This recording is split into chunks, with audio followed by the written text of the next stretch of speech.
This podcast is a member of the Place to Be Nation family. Visit us at placetobenation.com, the only place to be in your pop culture world. Can you believe it, Chico? This has all come down to this. This is the last one. The last one. Yeah. We'll talk about that at the end of the episode, but for now, this is the end of the journey. We are now far from home. Quite literally, I might add. Quite literally for Peter Parker in the second stint in the Marvel Cinematic Universe as far as solo movies go, because, well, between Homecoming and Far From Home, we had his two appearances in the Avengers movies in Infinity War in 2018 and Endgame in 2019.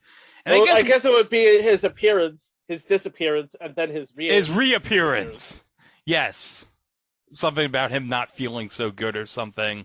But at the end of the day, we had I liked in Endgame how, like, the whole thing revolving Tony Stark in Endgame revolves around Tony's failure to protect Peter. And we'll talk about that at the end as far as what happened afterwards. But Endgame kind of revolves around Tony and his relationship with his daughter, Morgan.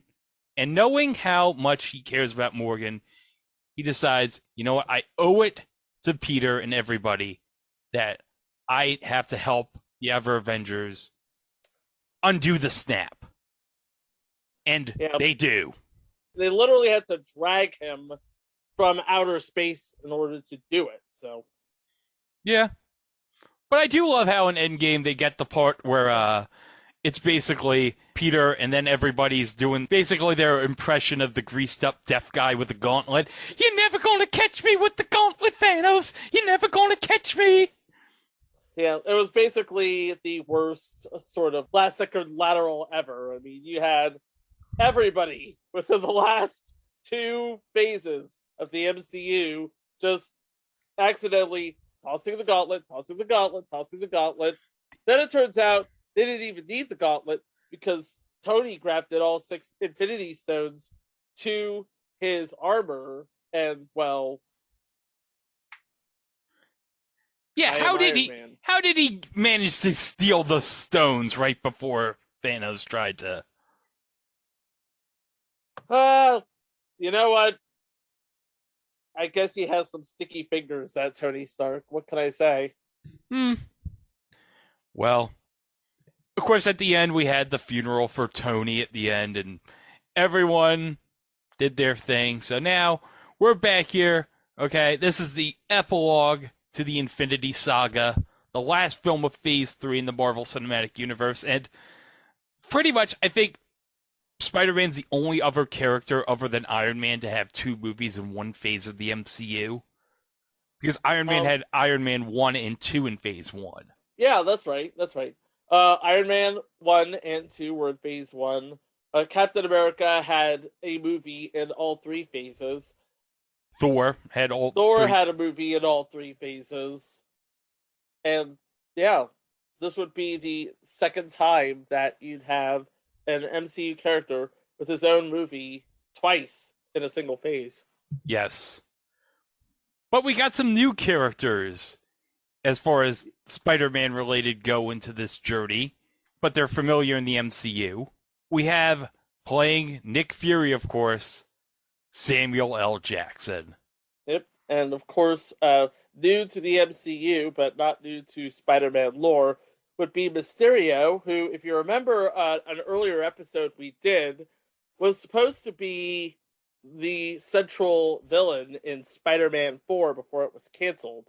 Yes. And they were actually supposed to get Bruce Campbell, who Sam Raimi just adored. Sam Raimi just adored Bruce Campbell. Instead, they get Jake Gyllenhaal. I mean, you could do worse than Jake Gyllenhaal, really. Well, we did mention back in Spider-Man 2 that he was a potential replacement for Tobey Maguire when he had his back injury. And, okay, fun fact about Jake Gyllenhaal, if you've heard the song All Too Well by Taylor Swift, he's the guy she's talking about in the song. 10 minutes gold. Anyway. Oh, yeah. And he's also the star of, what's that movie, Yaya? The two cowboy guy, he's gay with the guy he busts away. We got another new character in this movie. Playing the character of Julius Dell is a favorite comedian of ours, JB Smoove from Curb Your Enthusiasm. Yep.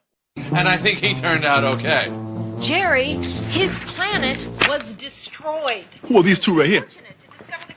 It's Jerry Seinfeld and Julia Louis-Dreyfus. So Jerry tapping that ass, huh? What is it? You never saw this show? You never watched it? Hello, Newman. Hello, Jerry. Would you mind passing along to your friend Ooh, this little fat bastard. Now that little look funny. And in fact, I believe JB Smoove got the role because he did a Spider-Man Homecoming car commercial with Tom Holland, like before the movie came out, and he was so good in that commercial with Tom Holland that they decided, you know what? Let's put JB Smoove in the next movie. So he's basically like a kind of, I don't know, like a sidekick / chauffeur to Mr. Harrington in this movie. Something like that, yeah. Sort of a chaperone. The word you're looking for is chaperone. Chaperone, that's right. Oh, and also, playing the assistant to Nick Fury is, of course, Maria Hill, which means, yeah, Kobe Smulders. The divine Kobe Smulders. Yes. And playing Happy Hogan, of course, from the Iron Man movies, is Jon Favreau. And, of course, if it wasn't for Jon Favreau, well, there'd be no MCU, so... Oh, yeah. Those are our new characters in this movie, so I guess there's nothing left to do, but let's get started, shall we? Yep. Oh. And this is one of those things that you want to pay close attention to everything. Every single detail in this movie. In fact, here's a fun fact. Did you know that this is actually the first time in a Spider-Man movie that they play the traditional Columbia Pictures fanfare? I don't even remember that the Columbia Pictures fanfare. I mean, I remember like the fanfare that they had in the 80s, I guess, with the sunlight logo.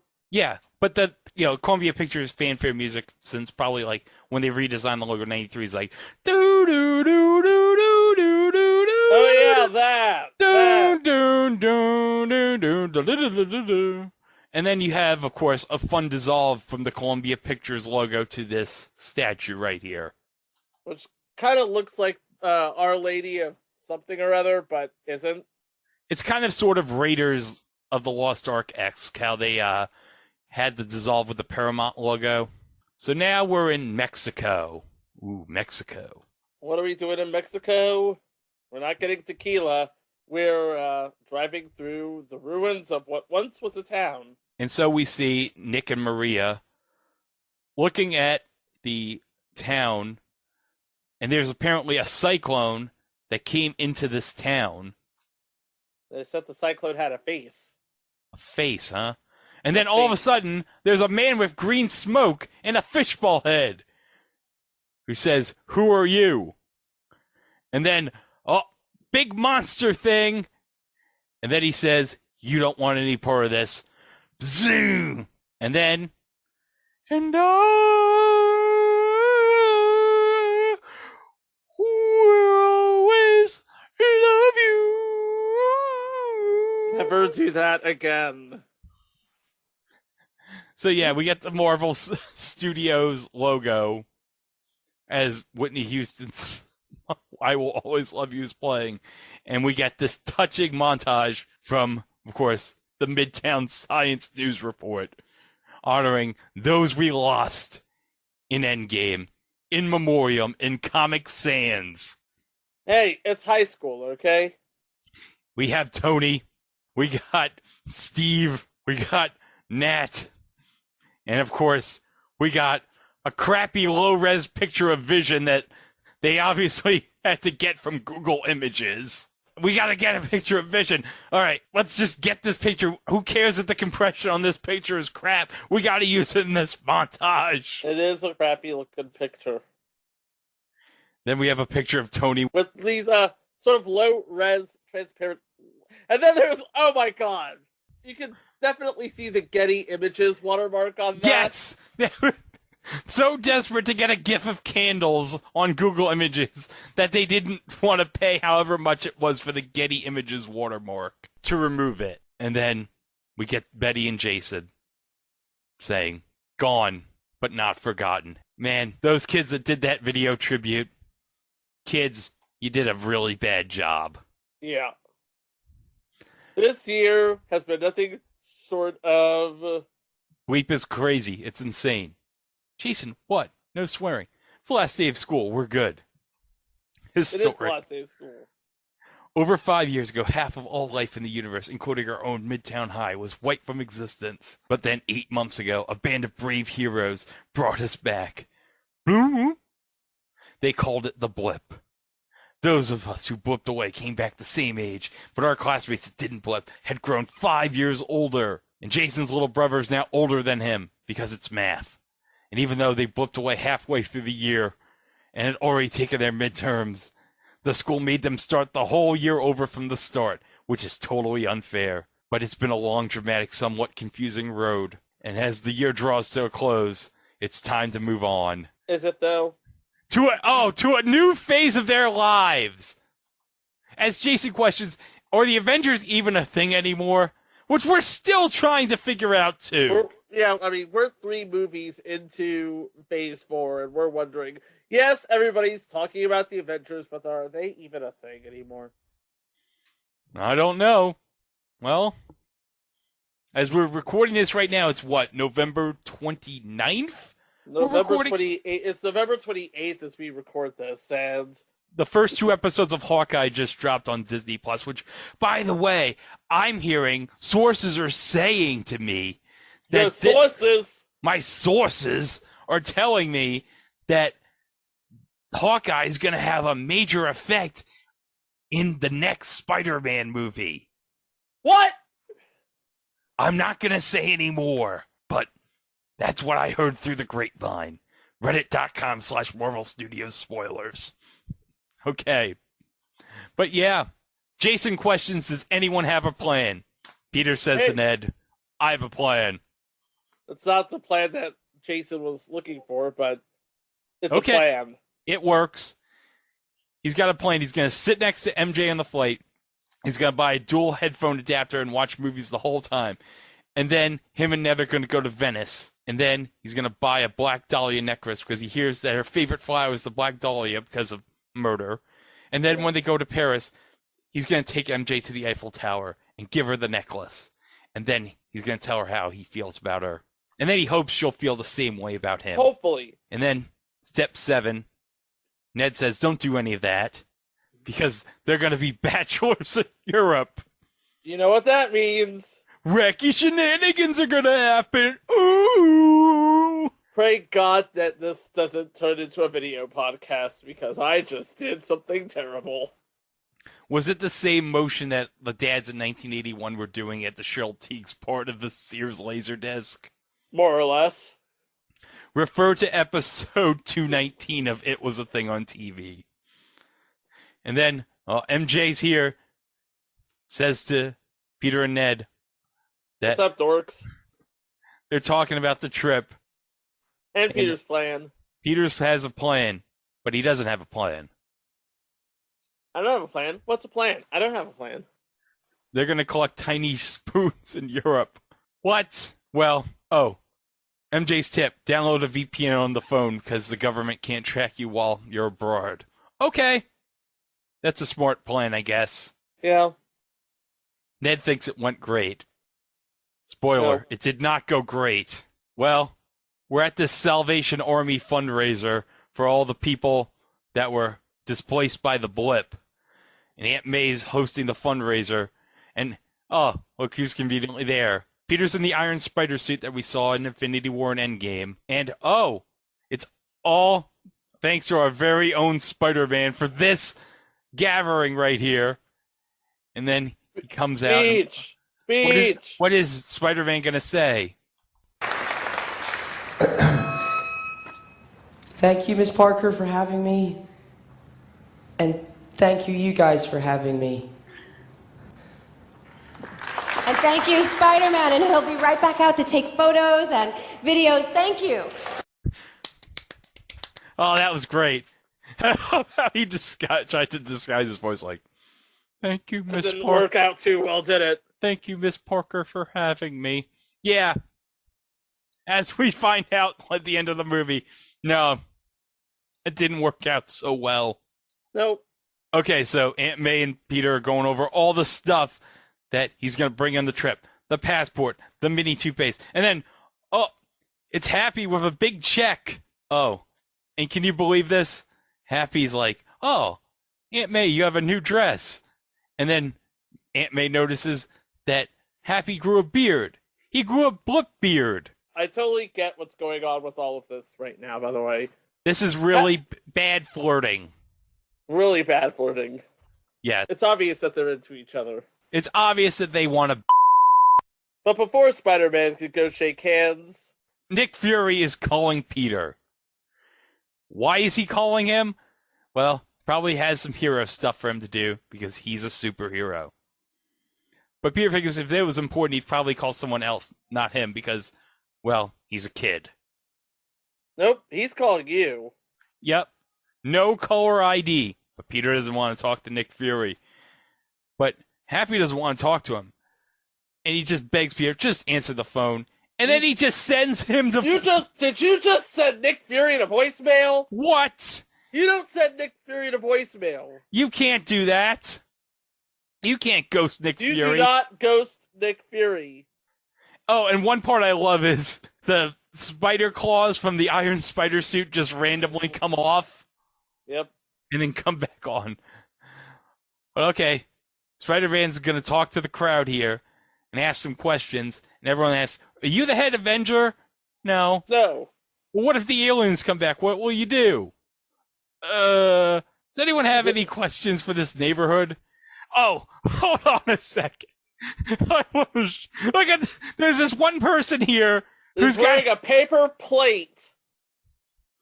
That That looks like a Spider-Man mask. A paper plate Spider-Man mask. Which is really good if you're 6. It's really good if you're 6. This girl looks like she's 12. Yeah. Not a good idea. But hey, this has been your arts and crafts lesson. And the reporters ask Spider-Man, what's it like to take over from Tony Stark? Flashes, and I'll see you later. Woo! And then Peter goes up on the roof of the building, and he tries to get some fresh air. His cell phone still bugs. It's Nick Fury again. It's still Nick Fury. And then he turns and looks, and what does he see? It's a mural of Iron Man. Oh, and look, I love how true to life Peter's phone is. There's a crack on his phone.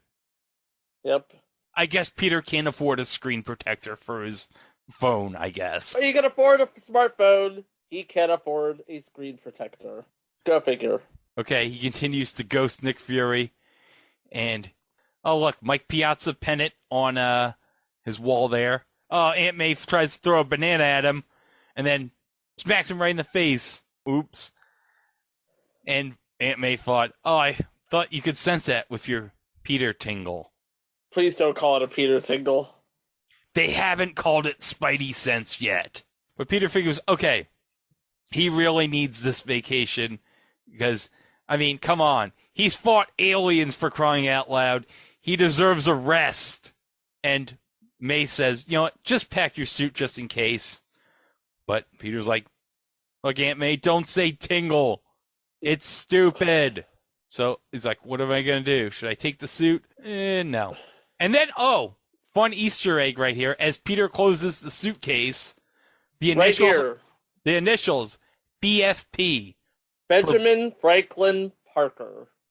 Yes, which is kind of our first acknowledgement that Uncle Ben exists in the MCU. Yep. Of course, the second was recently on What If? In the Zombies episode. So, okay.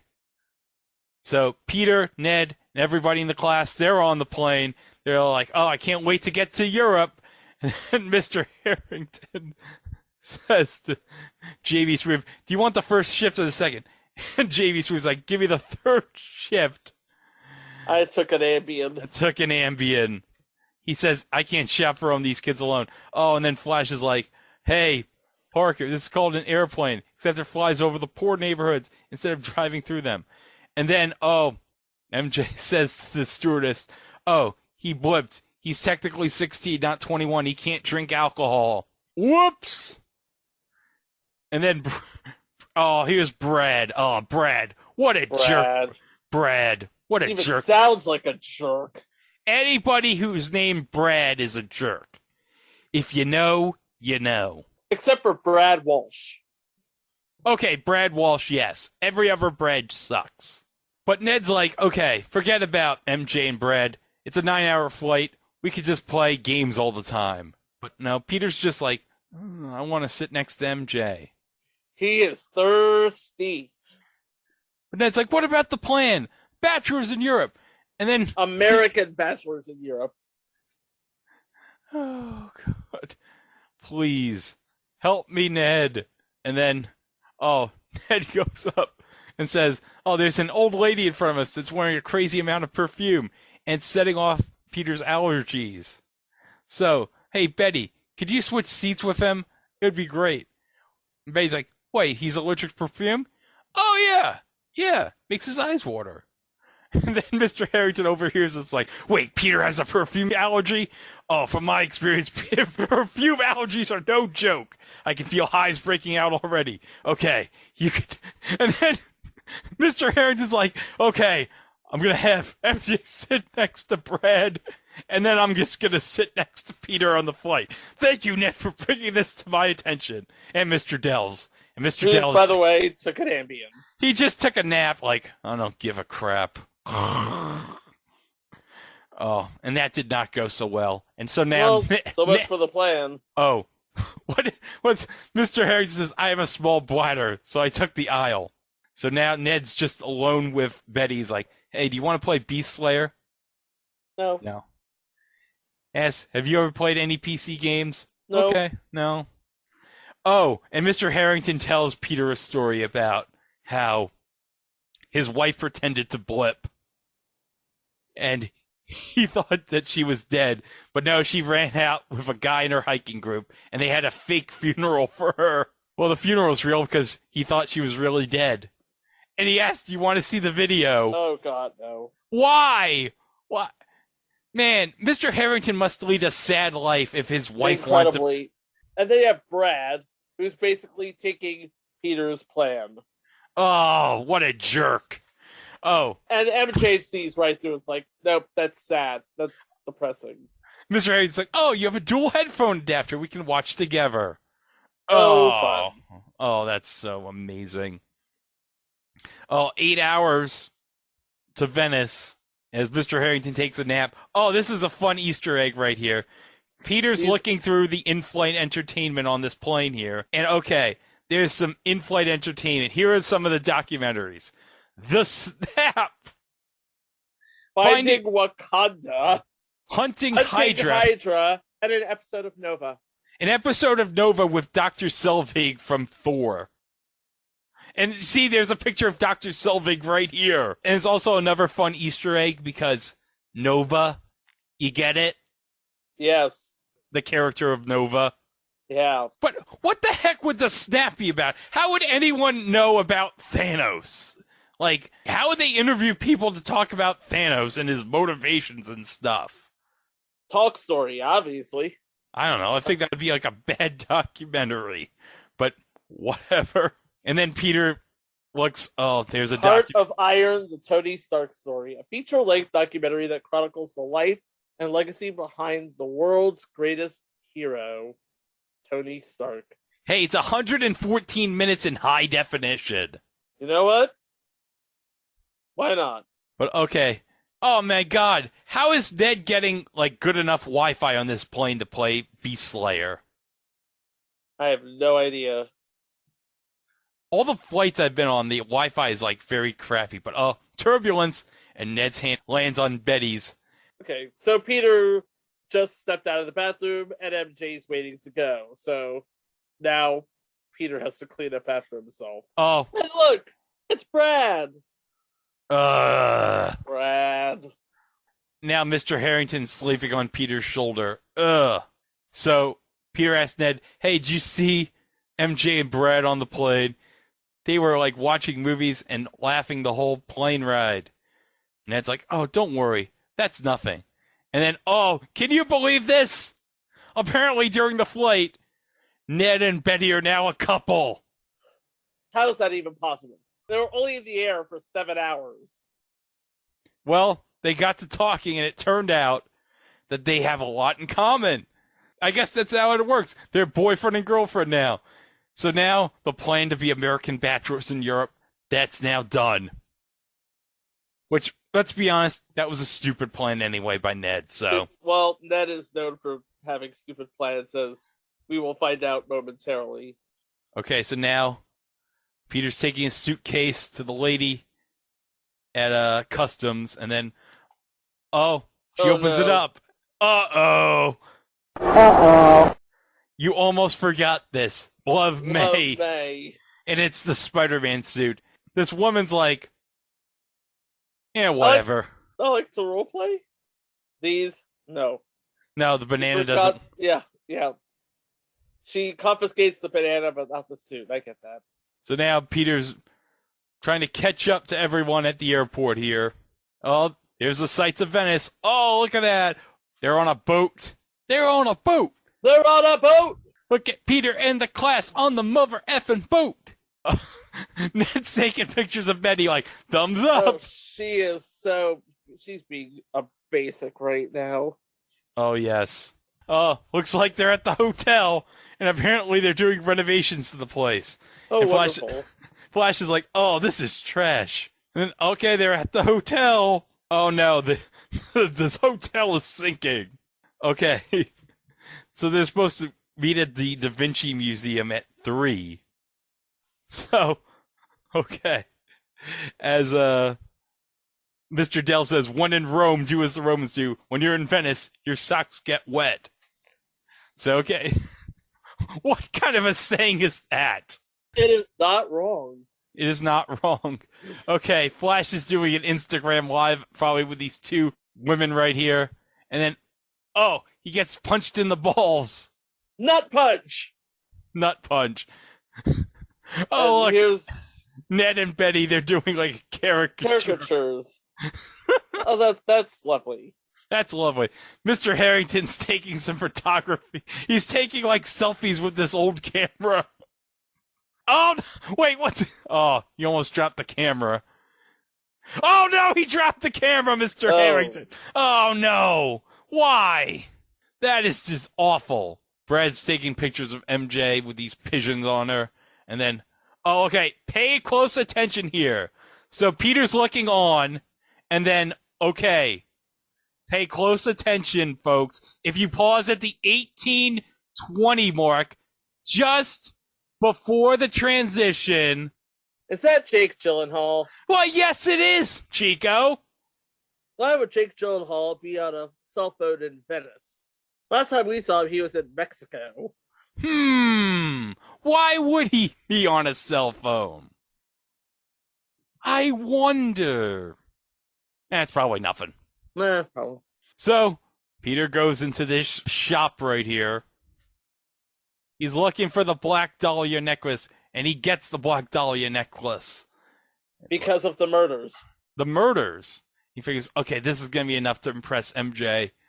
So, he's got the thing, and there's MJ. He's trying to hide the necklace. So, okay, they're walking around here. And, some random guy tries to give them a rose.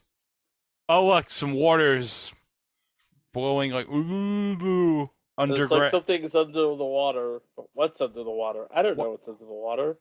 The last thing I know that's under the water is old dude's camera. Yeah, Mr. Harrington dropped his camera. And then, wait, what's going on here? There's something going on in the water, and then, oh! Everyone's running away. And then it's like, oh. What is it? Oh, man. No idea, but we gotta land this sucker.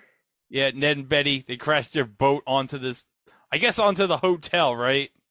Yeah. onto the hotel's front door. And so, oh, what is that? A monster, a water monster. So, okay, Peter, he left his suit back at the hotel and is like, okay, what's he going to do here? So, all right, everyone's running away and stuff. And then, oh. Water monster is still there. Yeah. Webb's do absolutely nothing. He's doing like a hop skip on these poles here, Peter. Yeah. And that's doing nothing as well. Nope. It's just making the water creature angrier. And then, oh. Is that? Yep. That's the fishbowl guy from earlier. That's the fishbowl guy. And then, oh. Peter grabbed the Mardi Gras mask. He's like, I can help. I'm really strong and sticky. Okay. Like, how's that going to help? I don't know. So, okay, Peter's just webbing away, going from building to building on the with the Mardi Gras mask. Oh, hold on a second. We have Mr. Harrington and Mr. Dell walking around with some of the members of the class. And then, oh, they're at the Da Vinci Museum. And then, oh, it's closed. What? Apparently it's closed till November. What? Mr. Harrington didn't check the website. How do you not do this? How does Mr. Harrington not do the basic amount of research? How do you not do the bare minimum, huh? And then, oh, there's the water monster chasing the fishbowl man. And here's a bell, and I guess if you wanted to ring the bell.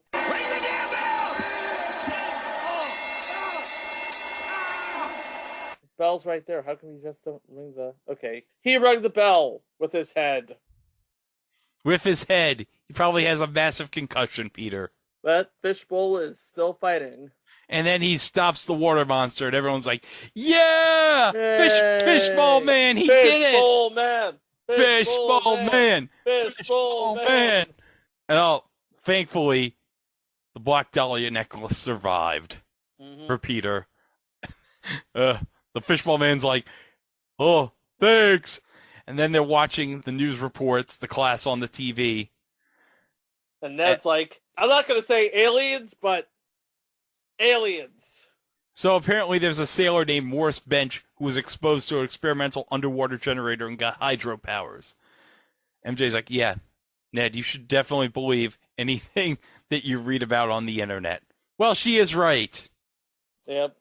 But Flash is like, okay, Spider-Man could take him.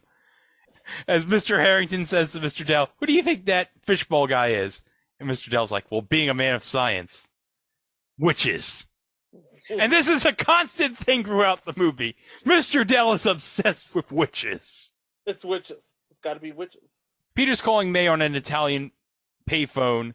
She's like, good thing we packed your suit. Okay. But who was that guy you're with? Was that Mr. Strange? No, that's Dr. Strange, May. I don't know who that is. Hint, hint, hint. Hint. Look who's in the room with Aunt May. It's Happy. He just came to volunteer. Yeah, remember, Tony's no longer with us, so Happy's pretty much out of a job. Yeah, I'm pretty sure he's probably still working for Stark Industries in some capacity, but he's like, well, I gotta have something to do. Yeah. Plus, I like to look at Aunt May. He's like, I'm really taking care of your aunt.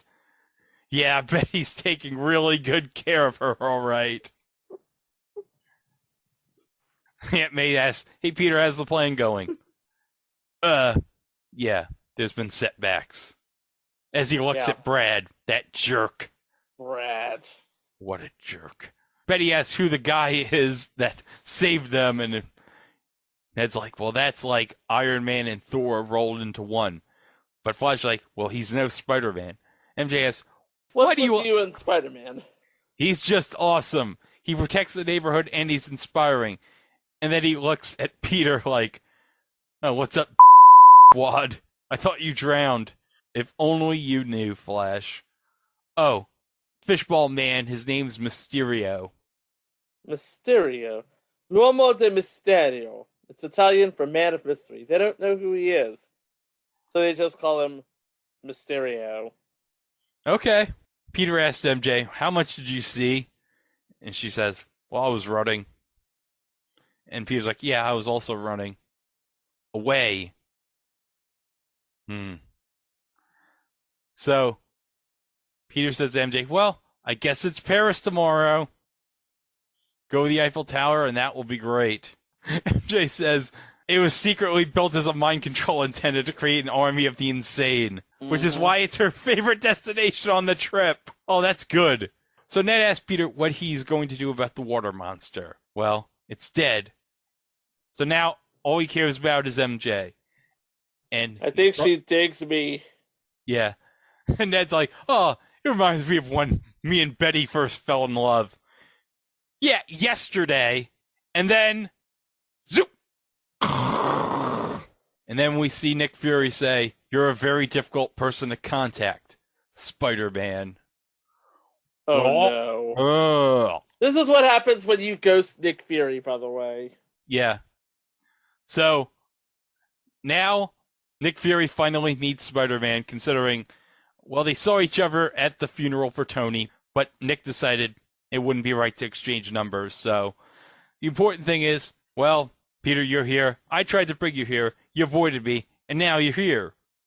Which is a coincidence. He was like, this was not a coincidence. Fury's like, I used to know everything. I come back 5 years later, and now he knows absolutely nothing. He's got no intel and no team. So now a high school kid is dodging his calls. So what he wants to know is, a week ago, a village in Mexico, as we saw in the beginning of the movie, was wiped out by a cyclone. And witnesses say that the cyclone had a face. As... And then a civil war event happened in Morocco. And then the village was... Mr. Harrington's like, oh, it's just making the rounds. I want to see if anyone needs any counseling after the events. Mr. Harrington, this is a really bad time right now. Please don't. Because Nick Fury's going to shoot a dart onto your neck. Okay, what were you saying? A village was destroyed by another world-threatening. And then Betty's at the door knocking. Like, are you still awake? You're not answering any of my texts, Ned. He's asleep, Betty. Oh, already? Yeah. Okay, which is why it's imperative. And Mr. Dell says, hey, boys, so that canal water was filled with dangerous bacteria. And Fury's another like, person touches that door, we are going to have another funeral. Let me know if you start vomiting. Thanks, Mr. Dell. Thank you. So now, Nick and Spider-Man, they're on a boat on the canal. And gives him something that Tony left for Peter. What is it? It's glasses. Glasses. It's his glasses. Uneasy lies the head that wears the crown. Stark said you wouldn't get that because it's not a Star Wars reference. He's not wrong. Okay, now Fury says to Spider-Man, you can lose the mask. Everyone here has seen you without it. So, it's really pointless. So, okay, takes the mask off. So here we have like some sort of secret S.H.I.E.L.D. team led by Fury and Maria Hill. And we got this guy, Dimitri, here. He looks friendly. Mr. Beck. Mr. Beck. Hey, wait a minute! Wait, that's Mysterio? Oh! Well, Peter can call him Quentin. Oh. He handled himself well out there, because he saw what he did on the tower, and he says, we could use someone like you on my world. Wait, huh? His world? Your world? Mr. Beck is from Earth. Just not this. Yeah, I have a fact about this. According to IMDb, when Peter meets Beck, Beck explains that Peter is in Earth 616, but Beck is from Earth 833. Now, according to the comics, Earth 616 is the traditional designation of the main Marvel universe. Earth 833 refers to the universe in which Spider UK serves as a mentor for the Captain Britain Corps. Oh. Well, I believe, if I'm not mistaken, the MCU Earth is Earth number 199,999. So that's a lot of numbers to remember. That's a lot of numbers. So apparently there's like 200,000 other Earths besides the MCU. And Jeffrey Wright has seen all of them. I have seen everything. that has ever happened, ever will happen, ever could happen. And yet, what the hell is this? Yeah, pretty sure Jeffrey Wright has seen all of them. Okay, so there were creatures formed from the planetary elements: air, water, fire, and earth. And the science division had a technical name, which were called elementals. They just stole that from Wizards and Warriors too. Yeah, they probably did. But the myths are real. Thor was a myth, and now he's being studied in physics class now. The first of these materialized on Earth many years ago. And they thought they had mobilized them and fought them. But with each battle, they grew stronger and stronger. And Quentin was part of the last battalion to stop them. But all they did was delay the inevitable. And the elementals are here on this Earth with the same coordinates. So there's only one left, with all the elements that have been destroyed by Mr. Beck. And that's fire, which is the one that destroyed his Earth. Oh, no. Uh-oh. And it's the one that took his family. Oh. Uh-oh. Uh-oh. Yeah. And it turns out it's going to be in Prague in 48 hours. So you have one mission. Kill it! Kill it! Wait, did you say Prague? No, Mr. Fury, I'm just a friendly neighborhood Spider-Man, sir. Bitch, you've been to space! Yeah, but that was kind of an accident. There's got to be someone else you can use. Like, Thor. Nope. Off-world. Doctor Strange. Nope. Unavailable. Captain Marvel. Do not invoke her name. Yeah. Yeah, don't invoke the name of Carol Danvers around Nick Fury. He will. He'll beat you up. But, okay. But if Aunt May finds out Peter left the class trip, she'll kill him. And if he's seen in Europe after the Washington Monument, everybody is going to figure out who he is. So then the whole world will figure out who he is, and then he's done. Oh, Peter. Peter. Peter. Peter. You don't know what you're in for. Bro. Homie. Okay. Nick understands. What? Yeah, why don't you get back before your teachers miss you and become suspicious? Oh, Dimitri, take him back to the hotel. Okay. He's not taking him back to the hotel, is he? No. No. See you, kid. Yeah, see ya. Bye, ma'am. Okay. Oh, Betty's gonna get Ned advice about drinking lots of water, and she's gonna get him a vitamin C pill so he can't get sick. Oh. And he's like, man, I'm fine, Peter. Getting tranked in the neck by Fury was the best thing that ever happened to him. That's the best thing that ever happened to him. That's literally the best thing that's happened to him. That's very sad. Well, Peter says, I'm happy I don't have to go to Prague. And then, hey, guess what? We're going to Prague. What? Mr. Harrington's like, oh my God, the tour company called. They upgraded us and we're going to Prague. You should have heard me on the phone. I gave him hell, but all I heard was crying. Oh, look at our upgraded ride, everybody. It's sick. Oh. I want to see this upgraded ride. What is this upgraded ride? I want to see this upgraded ride. What is it? Oh, no. It's Dimitri and a party bus. And a party bus. Ladies and gentlemen, Nick Fury has just hijacked your vacation. And Ned's like, oh, this is awesome.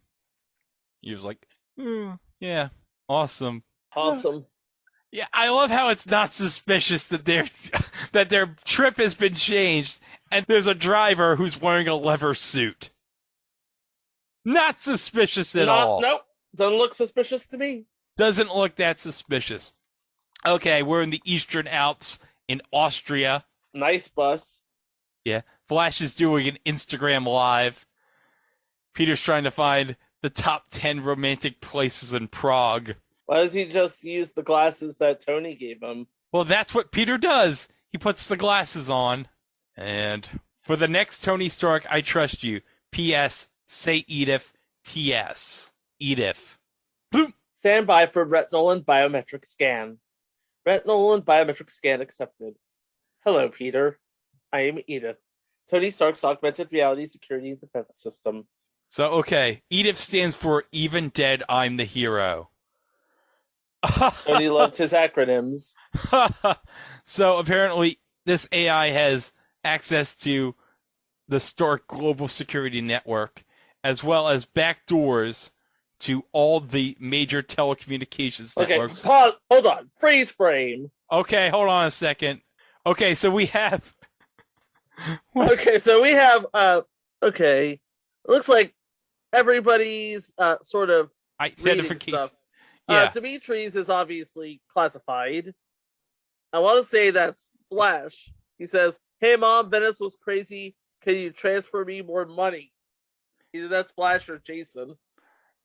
And then Mr. Harrington's looks like things are like, I can't read this with the compression, but it looks like everything's going good. Yeah, Mr. Harrington, this is not going good at all. And then you have Mr. Dell reading on the history of witchcraft. And the picture from Mr. Dell is amazing.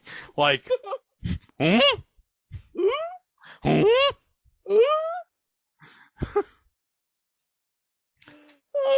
god.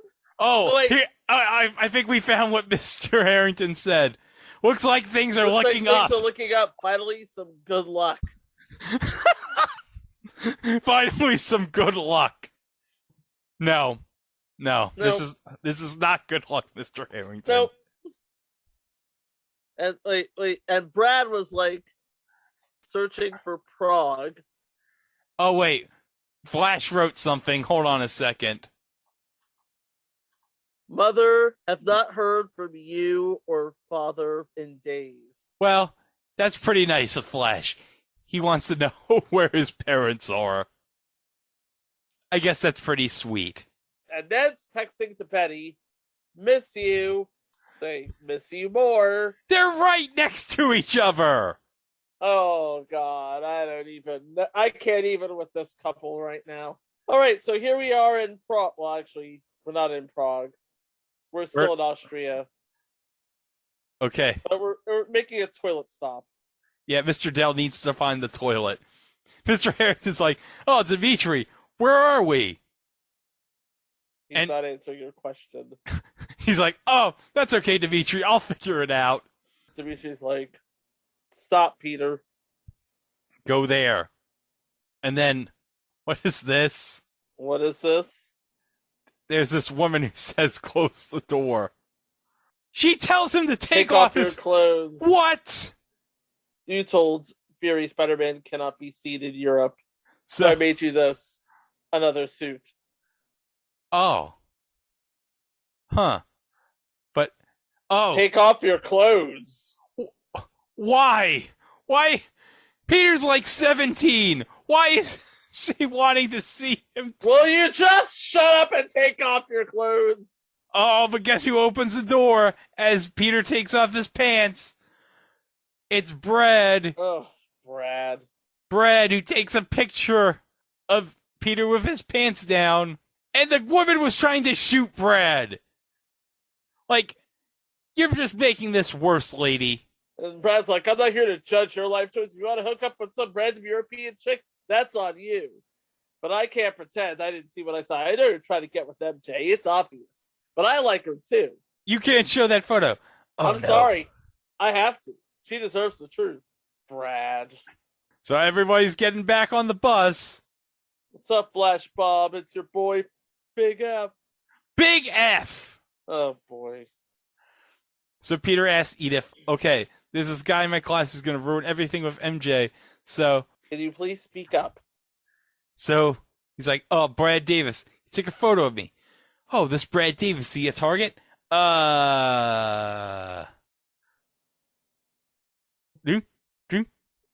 Yeah, he's a target. Okay." So Edith's like, "Target is Brad Davis. Initiating strike." What? Initiating what now? Releasing kill vehicle. Oh, no. Uh-oh. So now a Stark Industries satellite's releasing a kill drone to kill Brad. Oh, no. No, do not. Peter takes up his glasses and finds like, oh, these are dope glasses. How'd you pay for these? And then Peter just slapped Flash and knocked him unconscious. How? Man, that was such a hard slap. Zachary Quinto would be jealous of that slap. That slap was so hard, Zachary Quinto was taking notes. So Peter's like telling Edith, okay, don't kill Brad. And then the other students are like, wait, did you punch Flash? Firing. Web zip. Ooh! Bus is swerving. Swerves. It course corrects. But Course the glasses corrects. are gone. The glasses are gone, but he gets the glasses back. Oh, Peter distracts everyone. Hey, look, Mr. Harrington, there's baby mountain goats. Oh, baby mountain goats. Everybody's looking at baby mountain goats. And then Peter jumps up, goes through that hole on the top of the roof. Webs the drone, and yeah. Boom. Goodbye, drone. Mr. Dell's like, I don't see any mountain goats. You missed them? They missed them. I don't think none of you this. But your new look. I love it. Betty loves the new look with the glasses. Betty knows taste. She does, you know. Ned's like, oh, that's very sophisticated. Very European. Brad's like, wait a minute. The picture of Peter. It was right there on my phone, MJ. Why is it not there? Deleted it. Edith deleted the picture. So, okay. Guess what? Are we in Prague now? Yep, we're in Prague, and look. There's a mural of Tony right here in Prague. Prague looks nice. I like Prague. So now they're in this hotel here in Prague. Nice looking hotel. It's way better than that. It beats the dump they were staying in Venice. Oh, yeah. Nick Fury and S.H.I.E.L.D., they went all out for this hotel. And they don't even know it. They don't even know it. So, okay, the Carnival of Lights are going on in Prague right now, and Peter gets a call from Maria Hill, who tells him that there's an earpiece in his suit, and he needs to put it on. And wait further instructions. Okay, but Ned's like, look, I'm sorry that I'm preoccupied with my relationship with Betty right now, but it's all good. Okay, it's all good. All right? So what's going on with this elemental thing? Where is it going to happen? Oh, it's happening here in the city. And Peter's trying to figure out the situation. And it's like, okay, do something about this, because we're counting on you. Okay. Oh, Mr. Harrington says, hey, there's good news. We got all our own rooms. Oh, it's about time.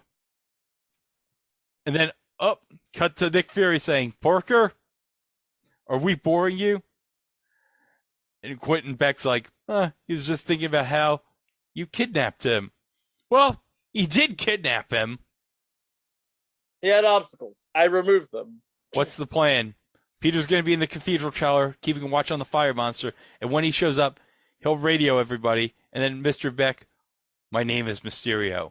Oh, so that's when Mysterio and Peter will move in. Mysterio's like, you're the best hope, and you have to stop it no matter what the cost, and maneuver away from any of the civilians if you can. And the most important is, you have to keep it away from metal, because it will draw power from the core of the earth, and then there's no way to stop it. Oh, that's some big, tough stuff for Peter.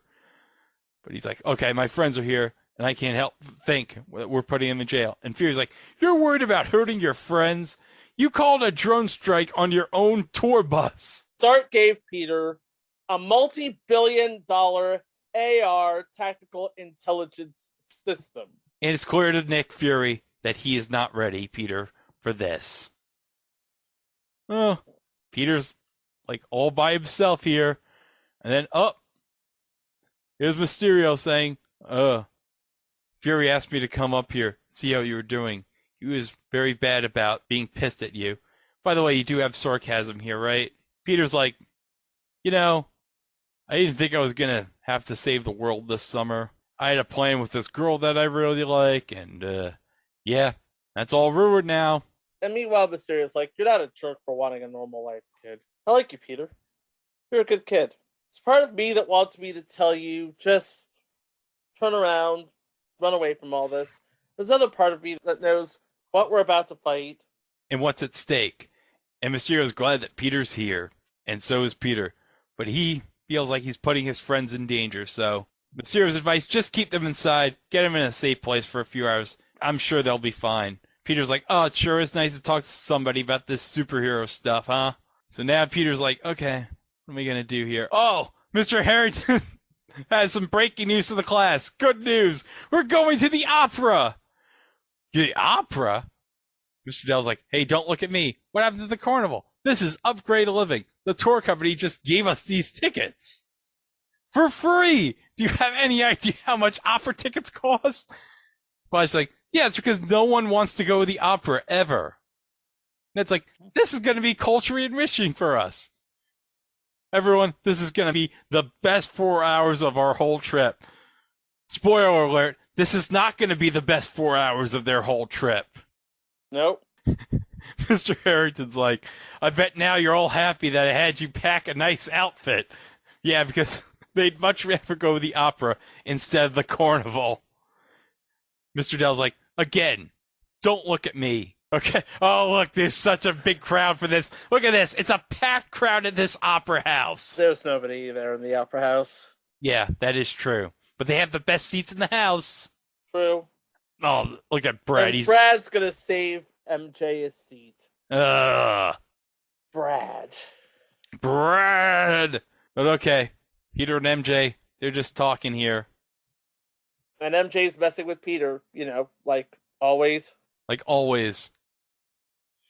But, oh, Ned's like, oh, wow, opera glasses. Ned, you're just as so easily impressed by little things like Mr. Harrington. MJ offers Peter the chance to sit next to her, but then something in the earpiece is saying, okay, Peter, and it's Maria Hill. And it's like, okay, MJ, you just sit and I'll be with you in a bit. I'll save you a seat. Nick Fury's like, Parker, okay. And then Peter's like, okay, Ned, I have to go. Can you tell MJ that I'm like sick or something? Sure.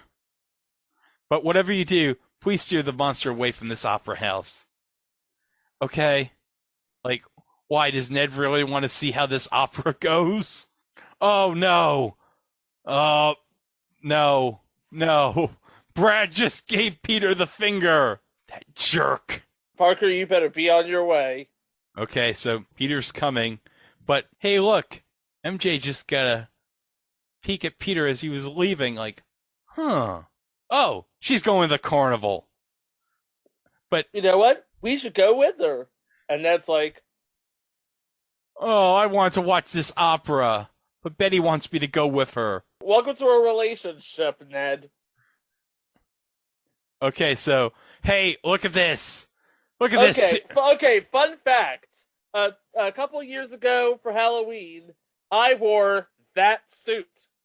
Okay, so can we describe... yeah, it is like the Spider-Man suit, but it's all black, and it has like a tech vest almost. It's sort of like the Spider-Man Noir suit, kind of. Yeah. By the way, Greg was the one who told me to wear the suit, and I did. Okay, so Spider-Man's in position and says to Beck, as soon as I see something, I'll let you know. Fury asks, how's the suit? It's great. It's a little tight around the old web shooter. But he's like, hey, isn't this beautiful? Ned's like, oh, it's beautiful, babe. I don't do well with these crowds. I have the perfect thing. And Betty's like, come on. Where are they going? I don't know where they're going. Meanwhile, MJ's just looking for Nobody Peter. Nobody knows where they're going. No one knows. Walking around. Okay, Ned and Betty are on a Ferris wheel. Oh, they're on a Ferris wheel. MJ's at a fountain, and lava's coming out of the fountain. That's not good. No. And there's the lava monster. Here we go right here. Everyone's running away, and oh, poor Ned and Betty, they're stuck on the Ferris wheel as everyone's running away. And here comes Mysterio. Zip. Moo. And here comes Spidey. Water. The fire monster's natural enemy. So, okay, Betty and Ned, they're watching this, and Betty's like, wait a minute, Ned. Is that Spider-Man? Ned's like, oh, no, that's the European rip-off version of him. I read about him. It's not him. Oh. What's his name?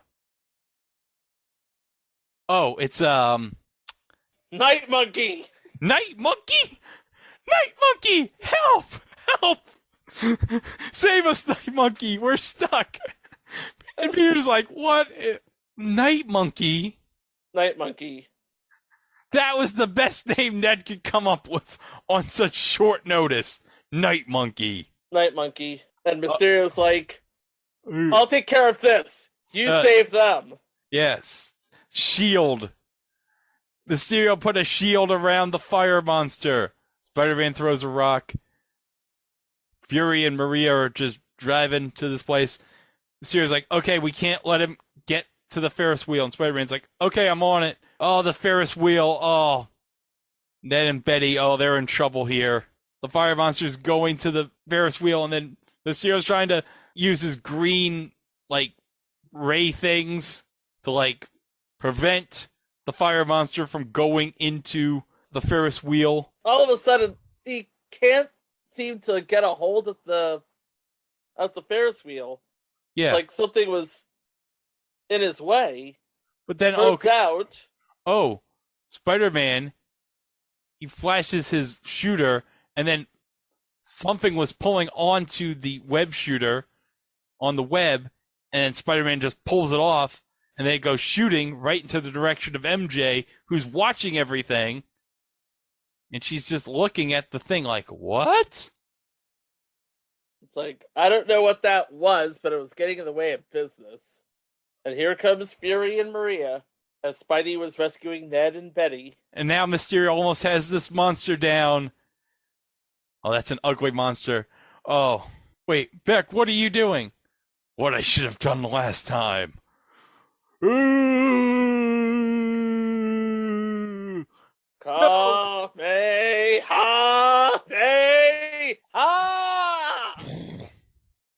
Oh, right into the fire monster's chest. And boom! No more elementals. No more elementals. They all dead. They did. And so is Beck, apparently. Yeah. Oh, wait. Oh, no, he's not dead. Okay, he's not dead. He's not dead. Okay. And then Betty says to Ned, I would kiss you, but I think I threw up in my mouth a little. Oh. I might have a mint. Oh, good thing. Okay, so it's apparently over. That was the last of the elementals. But Fury's like, that's not the last threat we'll face. We have to stay vigilant. Okay. There's a void in this world for someone like you. Hill and I are going to Europol headquarters in Berlin tomorrow. You should join us. All right, so Mysterio's going to go with Nick Fury here, and so Fury goes over to Spider-Man and is like, you got gifts, Parker, but you didn't want to be here, so he's like, I'd love to have you in Berlin. Stark chose you, and he made you an Avenger, so he needs this. The world needs it. Maybe Stark was wrong. Was he? Well, choice is yours. The choices are yours and yours alone. Let's get a drink. Okay, so Quentin and Peter, they're having a drink here, and Peter's telling Quentin back about, oh, man, Mr. Stark, he gave me the chance to be so much more. He wanted me to be better than him. And then he's like, look, I just want to go on my trip. I want to go back with my friends. I want to go to the top of the Eiffel Tower and tell the girl who I like how I feel and give her a kiss. I have too much responsibility. And then, wait. Notices the glasses and is like, oh, wait, are those what are those, Peter? Are those, yeah, these are the Edith glasses. They were just on the floor? Yeah, I want to see how they look. And Peter tries them on and is like, hey, can I be completely honest with you? You look stupid. But Peter's insistent, hey, Quentin, try out these glasses. And then it's like, for the next Tony Stark, I trust you. And Peter figures, okay, Stark left me this message. And so he's like, look, he knew I wasn't ready for this, but he probably didn't trust me to have Edith, so he just trusted me to pick who would take Edith. Because he's not going to give him the Fury, because Fury would give himself Edith. It has to be an adult with experience. So, okay, probably you should have the glasses. And so he asks Edith, okay, I'm going to transfer control to Quentin Beck. And so it's like, okay, you saved my life. You saved the world. He'd want you to have them. And so, okay, gives him the glasses and handshake, and it's like, oh, Mr. Stark would have really liked you. And then Peter's like, I'm going to go find MJ. One thing I don't get. Beck and Peter are wearing their respective suits in front of God, Country, and Flag in this bar. Yes. Why? Oh, we're going to figure this out in just a bit, because, it's People all are disappearing. Everyone's disappearing. It's all an illusion. Well, most of it. Most of it's an illusion. And then, obvious heel turn is obvious, folks. See, that wasn't so hard. We find out, Quentin Beck, he is the mastermind behind this criminal plot with disgruntled ex-Tony Stark employees to literally try to bring down Stark Enterprises. And you know why he's trying to bring down Stark Enterprises? Because Tony Stark turned this program that Quentin Beck had, a holographic system that he designed with a revolutionary breakthrough approach. With limited... turned it into a self-therapy machine. For Tony, called Barf, which we saw at the beginning of Captain America's Civil War. And so, Quentin Beck this whole time has been pissed that Tony Stark called my invention Barf. Him. And then he fired me. He said I was unstable. And then everyone's like, yeah, Tony Stark. Oh, hey, Chico, guess what? We get a call back to Iron Man 1. Yep. We have Quentin's assistant, William, who is the guy who was trying to build the arc reactor for Obadiah in Iron Man. Who is played by, are you ready for this, Chico? I'm ready for this. He is played by Peter Billingsley. That Peter Billingsley? Oh, yes, that Peter Billingsley. And you know why? Why? Because Peter Billingsley is a longtime producing partner of Jon Favreau. I thought he had more hair than that, though. Oh, hey, this guy Guterman created a soldier from another Earth named Quentin, fighting space monsters in Europe, which was totally ridiculous, but apparently the thing that everyone believes now, because everyone bought it. And then there's Victoria, staging an electromagnetic pulses at each attack site, so Fury's own satellites would confirm our lies. To Janice! After Tony died, she discovered Edith was being handed over. Not to us, not to the Defense Department, but to a child. And to the rest of you, Tony Stark is gone. There's a window of opportunity, and someone will step up. With these games, you can't be the smartest guy in the room, the most qualified, and no one cares. Unless you're flying around with a cape or shooting lasers from your hands, no one will even listen. Well, I've got a cape, and I got lasers. Got frickin' laser beams. Our technology in Edith, Mysterio, will be the greatest hero on Earth. Everyone will listen, not to a boozy man-child. No. Not to a mortal teenager. No. But to me, and to my very wealthy crew. To us. To Mysterio. To Mysterio! To Peter Parker! To Peter Parker! Poor motherfucker. Let's get to work. So Peter goes back to Ned. Ned hugs him like, oh, we almost died. Oh, okay, but Peter's like, I'm done with the mission, and the trip's over. Ned's like, there's monsters coming out of the ground. Of course our parents would want us home. But, Mr. Harrington's like, Peter, you're not dead. Okay, just stay here. Oh, put some clothes on, Ned. Oh, okay. We're booking flights. We're booking flights. We came for science.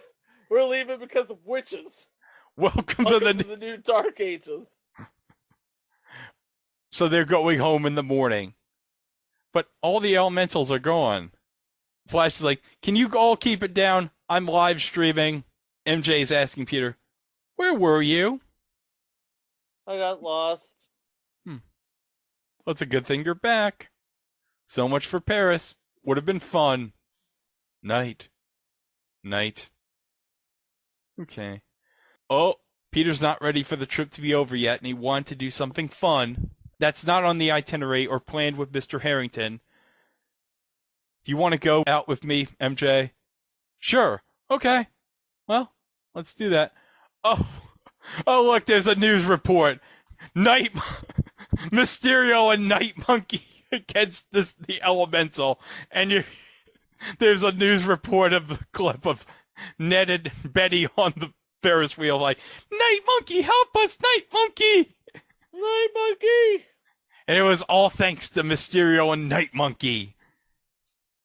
That this is all over the news. Like, oh, Mysterio and the mysterious Night Monkey. So, okay, Peter and MJ, they're walking out on the streets of Prague here. Peter wants to tell MJ something. Since it's their last night in Europe, MJ figures it out. Yeah, you're Spider-Man. She knew that he was going to say this because it was kind of obvious. And that she's been watching him for a while now. And she's figured out the whole thing. Going back from Washington. And the fact that he always seems to disappear for no reason whatsoever. Peter's trying his best to say, no. And then she's like, oh, tonight on the news I saw you. But no, it wasn't me. It was the Night Monkey. The Night Monkey? Yeah, that's what it says on the news. And the news never lies. Sure, Peter. But then MJ's like, would the Night Monkey and Spider-Man ever use the same webs? And she presents Peter with what she found at the scene, which is apparently a camera with some webs on it. A camera with some webs on it. Maybe he's a spider monkey. And then Peter's like, were you only watching me because you thought I was Spider-Man? And MJ's like, yep. Because why else would I be watching you? But then, all of a sudden, the camera just, boop! All right, wait a minute. What's all this, then? What is that? Oh. It's a projector. It's an advanced projector. But it feels real. And then Peter's like, wait. The elementals are fake. That doesn't make any sense. We were all there. There was some fire and destruction. But no, the elemental is throwing his hand right over Peter and does nothing. And he's seeing an image of Mysterio fighting the elemental. Peter figures, okay, we got to get the hell out of here.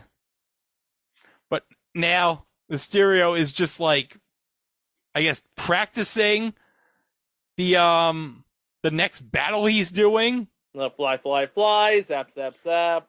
It turns out it's just an army of these Stark drones. And they're the same drones that Peter had access to.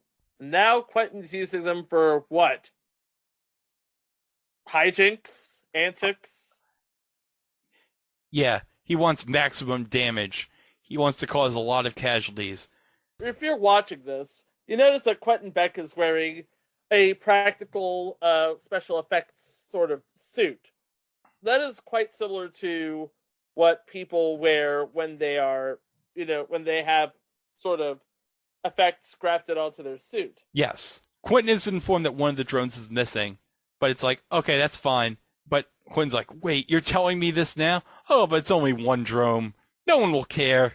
But Quentin Beck wants this to be perfect. He's trying to fool 7 billion people, including Nick Fury, who is the most paranoid and dangerous man on the planet. And if he catches on before he kills him, he'll have a bullet put in his head. And nobody wants a bullet in their head, right? And everyone's like, ugh. And he asks William, can you look at me? Pull up, Edith. Hey, I need a level 5 search, full research protocol for this device. And Magnifying. Oh, search everything going in and out of the building. And then, the camera finds MJ taking the drone and showing it to Peter. Oh, Jesus. One day after I've had to kill Peter Parker because of this, I hope you'll remember that his blood is on your hands. Oh, fudge. See, he doesn't want to kill Peter Parker, does he? No.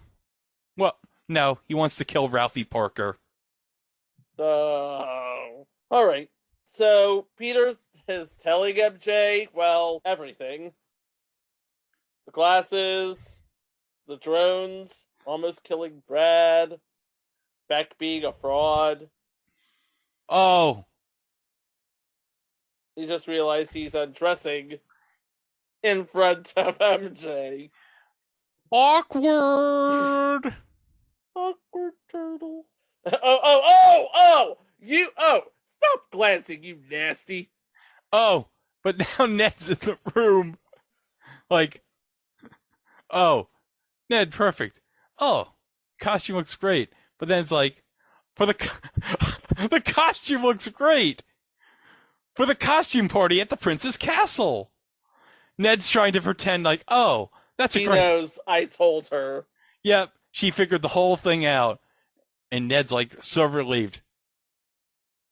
By the way, MJ figured this out a long time ago. So they informed Ned, okay, Mysterio, he's faking this whole thing. Yep. The whole thing. Whole thing. Everything, fake. It's a fake. It's a phony! And basically, he has to run off and tell Fury? Tell Happy? Tell somebody? Tell somebody, I guess. And this requires him to go to Germany. Yes. Oh. Knock the monkey! Knock the monkey! Oh. Oh, look. Oh, hold on. Pause it. I have to bring something up here. Okay. The Audi. Yes. You notice the license plate? What is the license plate? It says MTU 83779. Yes. That is a direct reference to Marvel Team-Up number 83 from July of 1979, which was Spider-Man and Nick Fury. Oh. That makes a lot of sense. So, Nick Fury's like, okay, you got a lot of explaining to do. Just wait until we're secure. Okay. Oh, you have to put the seatbelt on. That's how secure we have to wait. Wait until we're secure. So, Peter's trying to tell Nick Fury and Maria Hill, Quentin Beck is not the guy you think he is. He is a liar. Mysterio, the Elementals, they're all fake. He has illusion tech. That's how he tricked me into giving him Edith. And look, here's a projector that I pulled off in Prague. So all that death and destruction we witnessed was created by this? No, he's using drones. Well, if this is true, then Beck's very dangerous, and we need to be smart. Who else did you tell about this? Oh, wait. It's all an illusion. He's what? Here. What? Oh. Shot. So the drone shoots Nick Fury, and then shoots Peter. Everybody keeps shooting Nick Fury for some reason. Everyone keeps shooting Nick Fury. And then, Quentin Beck saying, oh, Fury always had to die, but not you. Oh, Peter's asking, stop hiding, Beck. But, now the drones are disappearing. Oh, no. You're making me do all this, Peter. And now, here's an illusion. Oh, you told me you were just a kid. You told me you wanted to run after that girl. Oh, now he's seeing an illusion of MJ. Oh, man. He is tripping. He is tripping balls right here. Oh. Oh, no. Now Mysterio is choking MJ in this illusion. And, foreshadowing, Chico. Oh, drops God. her. Drops her. Foreshadowing. Yep. I don't think you know it's real, Peter. Oh. Glass shatters. Up. Out of the illusion. And then up. Onto a car. Onto a car. That has to hurt. But up. Back to the illusion. What's real? What's fake? I don't even know anymore. There's multiple Spider-Men beating the crap out of Peter. And Becca's saying, I created Mysterio to give the world someone to believe in. I control the truth. Mysterio is the truth. There's a giant statue in this illusion of Mysterio. What a gigantic ego this jackass has. And oh, look, if you were good enough, maybe Tony would still be alive. Look. It's Zombie Iron Man. Zombie Iron Man. But don't worry, Chico. I'm sure the Watcher has seen it many times. Yeah. You made your choice. All you had to do was step aside. And now you have. Wait, what? Nick Fury has shot Quentin Beck. Huh? Because ultimately, he, like me, was getting tired of all these ruses. Yeah. Okay. Fury asks, who'd you tell? Oh, just Ned and MJ from my class. And maybe Ned told his girlfriend Betty, and that's it. And then we hear a laugh, and Fury's like, You're so gullible. You're as smart as a whip, just a sucker. Oh! And now all of your friends have to die. Oh no, more illusions. It's easy to fool people when they're already fooling themselves. But for what it's worth, Peter, I really am sorry. Oh! Train.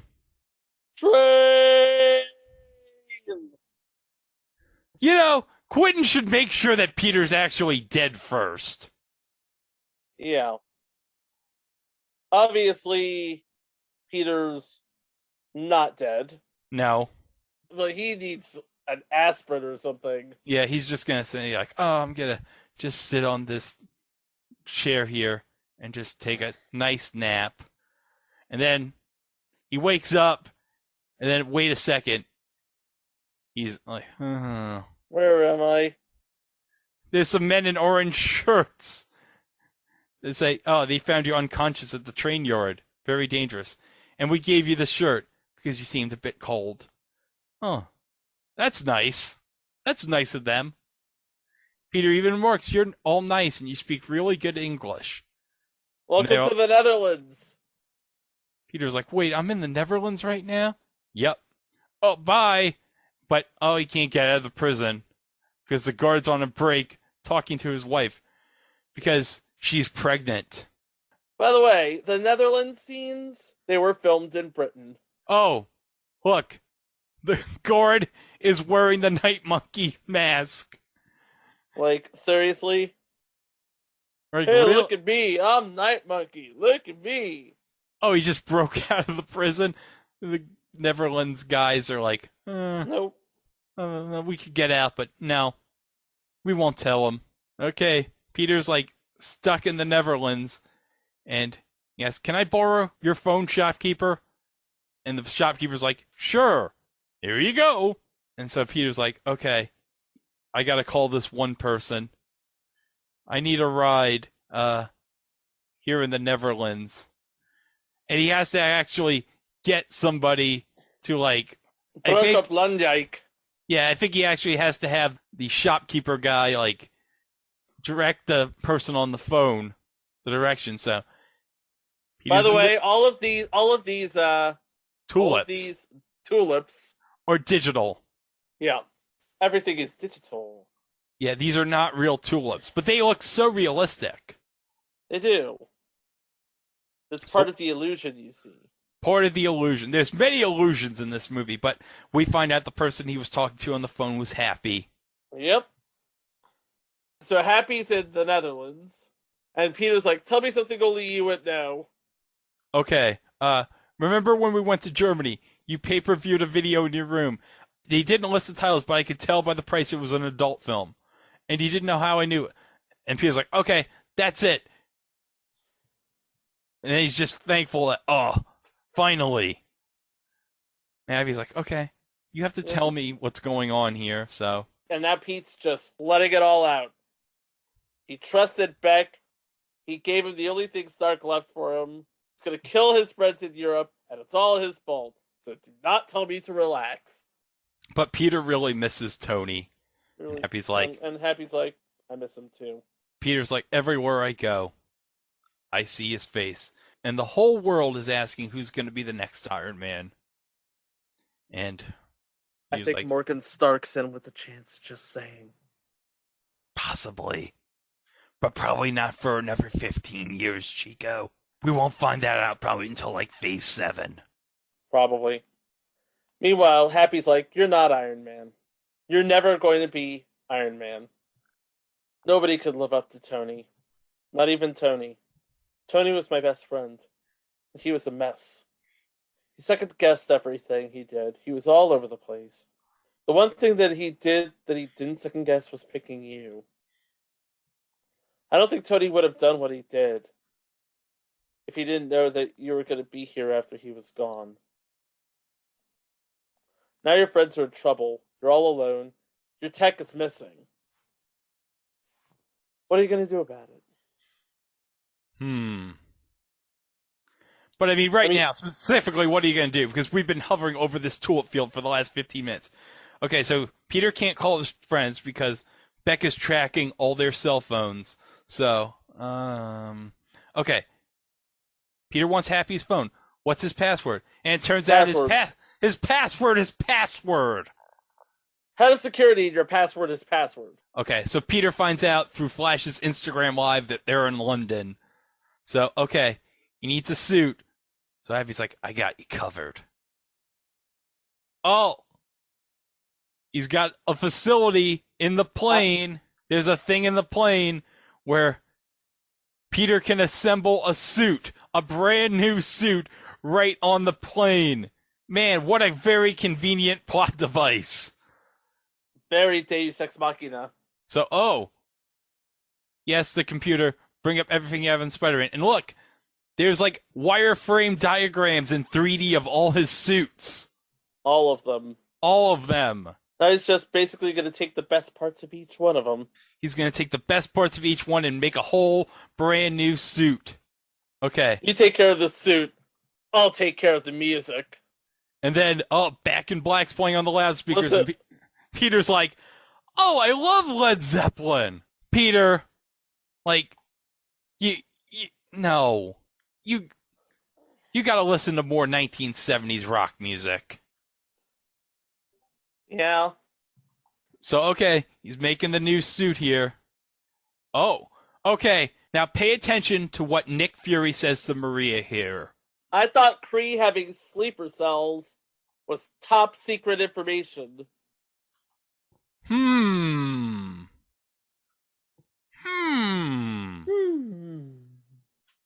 I don't think that's anything. No. And we have an electromagnetic pulse in London. The biggest one yet. The biggest EM pulse yet. And okay. Oh, wait. Mr. Harrington says, the company set up a city tour. And then we'll grab a bite and head out to the airport. And Brad's like, is no one going to acknowledge how crazy this whole trip is? Like, there's been...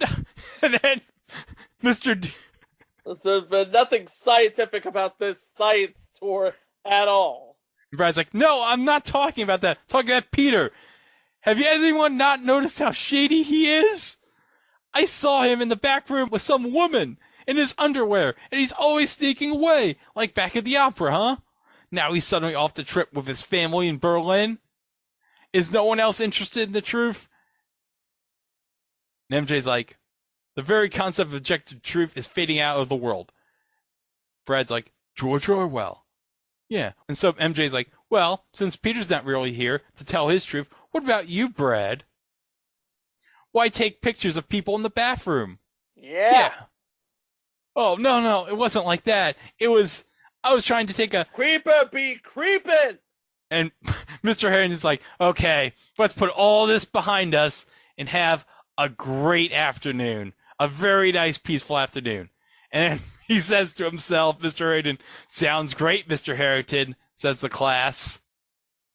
I'm going to be a cool teacher right now. You gotta stop doing that. It's weird. No more photos in the bathroom, urinal, or stalls. Oh, Mr. Harrington's like, hey, look, we got a bus. all to ourselves. That's not weird. That's not weird at all. Turns out they have the kids. Mm. Now Mysterio is back, looking for Fury. So, Fury says to Beck, "You're all we got." And then Beck's like, "If this is what I fear, then God help us, Fury. God help us all." Okay, people. No Avengers coming. Let's launch the drones, William. Oh.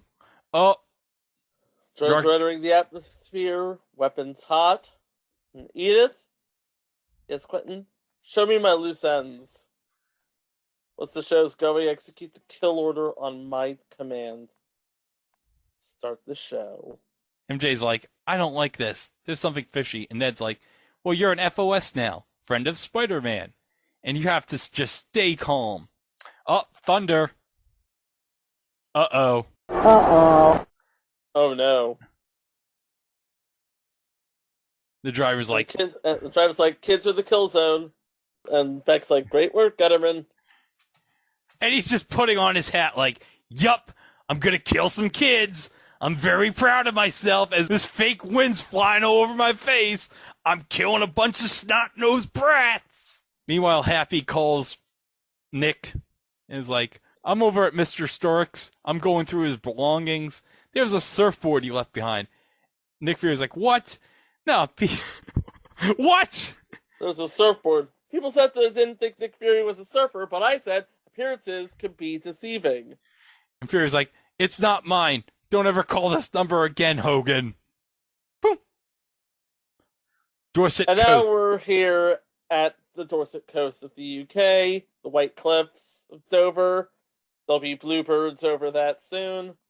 Okay, Fury got the coded message. Your friends are at the Tower Bridge. So, okay. Peter's like, "Happy, whatever happens, please give this necklace to MJ." You make it back, you'll give it to her yourself. I know it's illusion tech. All I have to do is get inside the illusion, then I can take it down, find him, and he's just a guy, so I can take Edith right back. Yeah, but last time you got hit by a train. True. But this time, how do I explain this? I have a sixth sense. The Peter tingle? That's what you're talking about, right? It's not working, though. I heard it wasn't working right now. Is it? It's working. I don't know if it's working. So you got the Peter tingle. I'm going to go get your friends. You get that Peter tingle back online. And, we're seeing the new suit being 3D printed. Oh. Looks nice. Hey. Looks good. Hey, Chico, that new suit, it looks good. It looks good. Looks good. It's really good. It looks good. Oh, it looks good. It looks good. Oh, it looks good. It looks good. Oh, it looks good. It looks good. Oh, it looks good. It looks good. Oh, it looks good. It looks good. Oh, it looks good. Oh, it looks good. And then, Mr. Harrington is looking at this storm and is like, "Hey, Mr. Bus Driver, is it safe?" And then he sees there's no driver. We have no driver. How can it possibly be safe? Mr. Harrington's like, "How could this happen? Why is there no driver?" Maybe that has something to do with it. He's like, "The bus driver's all gone." "Oh, it's okay. Mr. Dell and I have it under control." And Mr. Dell's like, "Don't drag me in this, Roger. I'm doing my best, Julius." Look, and Mr. Dell's like, "The witches are back." Everybody off the bus. The witches are back. They're...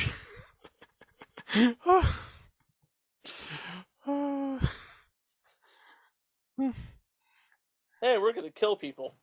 Oh. Everybody says, "It's not real, it's not real." And it's like, "It looks real to me." Mr. Dell says, "Earth, wind, fire, water." Oh no, they joined. They joined forces like the Power Rangers. You're thinking of Voltron. Voltron, you're thinking of Voltron. I was thinking of Captain Planet, actually. MJ's figured out, oh wait, if Mysterio knows. Uh-oh. Uh-oh. Uh-oh. Oh no. And then Flash sees Ned, MJ, and Betty leave, and Flash's like, "Oh, better go too. Oh, and did you see what Mr. Dell said to Mysterio? Kill that witch! Kapow! JB Smoove is the best part in this movie. JB Smoove makes this movie. He really does. JB Smoove makes anything he's in. We'll talk about Curb Your Enthusiasm, talk about a million little things, all that stuff. Oh, hold on. Quentin Beck's like, oh, Fury, you have to go somewhere safe. But Fury's like, I appreciate your concern, but I never leave my men behind. Okay, so Peter's got the new suit ready. Happy likes the new suit. And, oh. Okay, here we go. Wants to make sure Beck doesn't see him coming. So, okay. Oh, Peter wants to say something to Happy before this whole thing starts going. He wants to have a serious conversation about him. You and my aunt. Yeah. He wants to have a serious conversation about this. Boop. Oh, Ooh, he has got a parachute now. He's got a spider parachute with the Spider-Man logo on it. Okay, so wait a minute. All the elementals, they've merged into something else, something more powerful. It's drawing energy from the Earth's core. And clearly, Beck is getting this from Guterman, and he's clearly trying to improv. I guess he's trying to improvise dialogue. He thinks that this is all an act. He thinks he's all play acting. And then Fury's like, eh. And then he's like, that's some bullshit. Wait, is that? Oh. Be ready for anything. And he has his spider wings. Oh, yeah, I do like that. And now Peter's gone inside. Remember, it's not real. It's not real. So Peter is now inside the illusion with all the drones. Obviously, it takes a lot of drones to power an illusion this big. All he has to do is destroy one, right? I guess so. Zap, zap, zap. And there he goes. Zap, zappity zap. Destroying all of them at the same time. Oh, yeah. And one of the drones is in front of the window trying to kill Nick. And Fury's like, you got me. And then Maria's on top of the building, firing a missile right at the drone. Boom. I got you. They said the illusions started to come apart. Beck's like, just kill this illusion, okay? They'll see what I want them to see. You still need the cape? Yes, Janice, I still need the cape. So they killed the illusion. As you can see, absolutely nothing has happened. Everything's fine. And then Becky sees the Happy's plane. He sees Happy's plane, and he's like, who the hell is that? But then, okay, we got Flash, Ned, MJ, Betty. They all run into Happy. And basically said, I work with Spider-Man. You guys have got to get out of here. Flash is like, you work for Spider-Man? No, I work with Spider-Man. I don't work for him. And then, boom. Oh, the plane's destroyed. Plan B. Okay. And Becca's targeting Spider-Man with all of the drones now. And again, a lot of drones. Oh, look at the beef eaters. They're shooting at all the drones. Because in London, they do not take kindly to that mess. No. It's okay. Happy and everyone, they go inside this vault here at this museum place, and the drone's trying to find them all. And MJ's like, I'm going to take care of this my own self. And Flash is taking a video of this. Flash, you're facing imminent death here. Don't do that. Don't live stream your potential death. Flash, you dimwit. Betty knocks out the a suit of armor. MJ knocks out the drone. Boom! Oh, and the best part is Happy throws one of the shields from one of the knight statues, throws it at the drone, and misses. And asks himself, how does Cap do that? A lot of practice, Happy. Even Sam had to practice. Yes. So Peter's trying to get away from all these drones right here. Outrunning a whole army of drones is hard. Peter finds something. Oh, it's a little like a stuffed beef eater. And he throws it, and zap. Are we all gonna die? Happy's like, nobody dies on my watch. Okay, and now everyone makes a confession. Are you ready for all these confessions that they're all about to make here? Okay, you know what? I'm just not gonna say anything. Guys, take it away. I wasted my life playing video games and we're gonna die. I have a fake ID, and I've never even used it. I post stupid videos daily for people to like. Hey, if it wasn't for those stupid videos, Spider-Man would have never found you. Spider-Man follows me? I saved us, guys! If you saved us, then why are we about to die? I'm sorry, okay? I'm obsessed with telling the truth, even if it hurts other people's feelings. I'm in love with Spider-Man's aunt. What? What? So Peter pulls something off from one of the drones. Right. I think it's like a battery or something. Oh, he pulled up the sign that says Tower Bridge. So what's he gonna do right here? He's just gonna go all Leroy Jenkins in this joint. Leroy Jenkins! Throws it up in the air and boom! Destroys a lot of the drones. And he flings himself using the Tower Bridge sign. Up, over, and gone. And beats the crap out of Beck. And then up! All the drones are deactivated as Happy and everyone are about to die. And up! Nope. Your lives are over, Beck. Oh, I this forgot. This isn't ideal, but I have contingencies. Oh, yeah. He still has Edith. And Peter just wants the glasses. Oh, you want these? Oh, come and get them. Oh, no, we're back into an illusion. Oh, great. We're tripping balls again. And Peter's like, come on, Peter Tingle. And then, thanks to the Peter Tingle, he's working his way through this illusion right here. Yep. Messing up all these drones. And Beck's like, wait, why aren't these drones firing? They're in the strike zone. Oh, and Beck yells, fire all the drones now! Well, if you're saying that really harshly, Quentin, I mean, gee. Yeah, man. Calm down. Yeah. Oh, here we go. One of the drones that Peter deflects goes right back and shoots at Beck, and then, in the kneecaps. Oh, in the kneecaps. Oh, and now he's laying dying. Beck, you lied to me. I trusted you. I know. That's the most disappointing part. You're a good person, Peter. Such a weakness.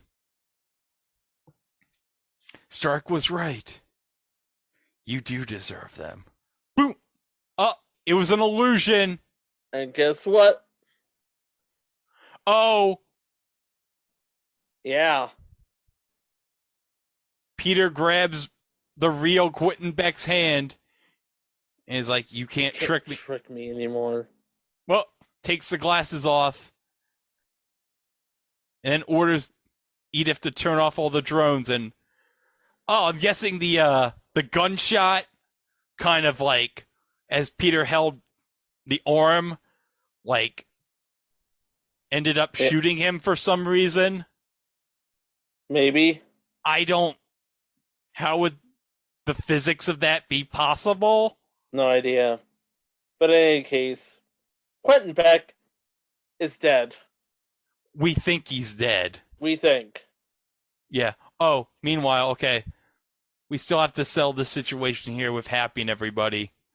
But before we get to that, Peter asks Quentin, how could you do all this? You see, Peter, people, they need to believe. And nowadays, they'll believe anything.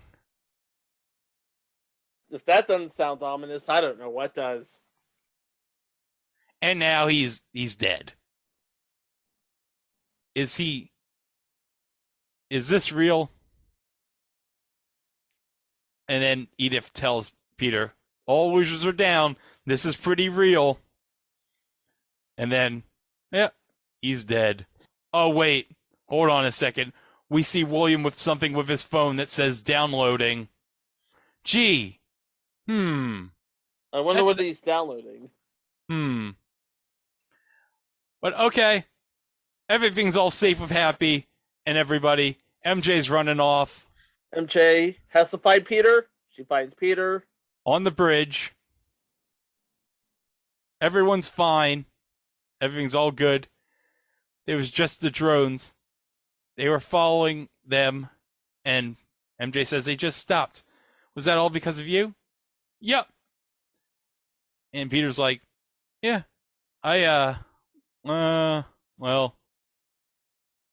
Yeah. Oh, MJ brought the mallet. You know, in case he needed some help.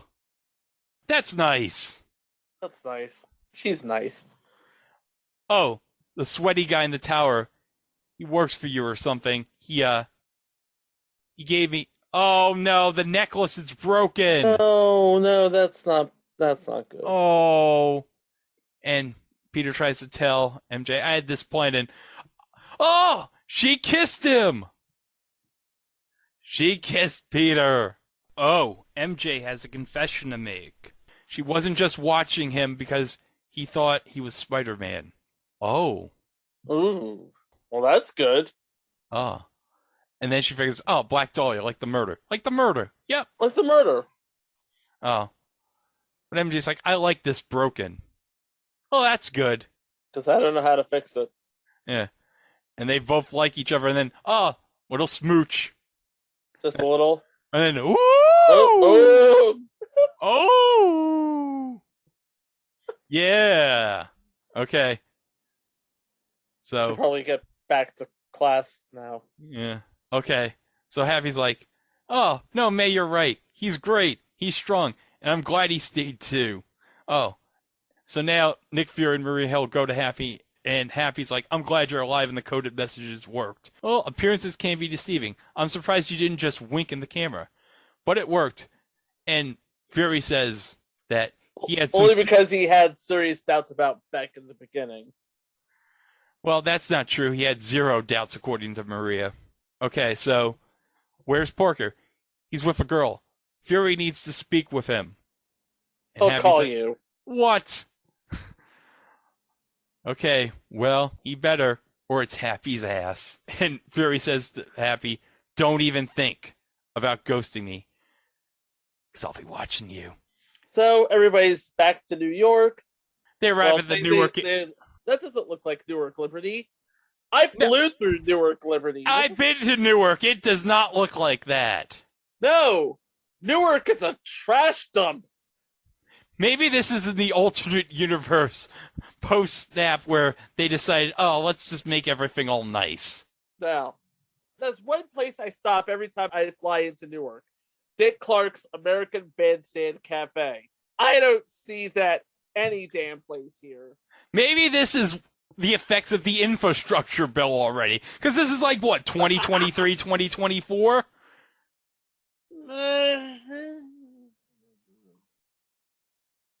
I don't know. But, oh, Ned and Betty go to Peter. Peter's like, we should double date. But then... Yeah, we broke up. What? But they had a good thing going. But, oh, the journey they share together will always be a part of them. Oh, and Betty's like, you are so wise, Ned. Oh. Hold up. Flash goes to, hello, Gerald. Could Mother not make it? And Gerald, the limo driver's like, no, she couldn't make it. That goes back to what we saw earlier on the messages, which is an Easter egg that no one would probably notice unless they paid, like, close attention. Yep. Like we did. And Flash is like, oh. But, Aunt May's... Oh, wait. What happened with Aunt May? Oh. She's here. Don't give me a ticket. Oh, yeah, she's parked in a bad spot, I guess, on the airport. Yep. Okay. Peter says to Aunt May, I'm fine. Where are your bags? Oh, right. They got blown up. Oh, Aunt May made some hot buttered bagels. Nice. Oh. Peter's like, I kept my identity pretty guarded these past couple of years. I faced a lot of deception, and I'm tired of all the lies. So it's time for the truth to be out there. So Peter basically says, Happy, are you dating my aunt? And Happy's like, yes. And May's like, no, not really. And it's like, oh, it's just a summer fling. Yeah, it's a summer fling. Who knows where it might lead to? We'll always be friends. And then that's true. Peter's like, okay, I got a date. Bye. Peter's flinging his web and he's on his cell phone. Oh, he's taking snaps of himself. Why is he taking snaps of himself?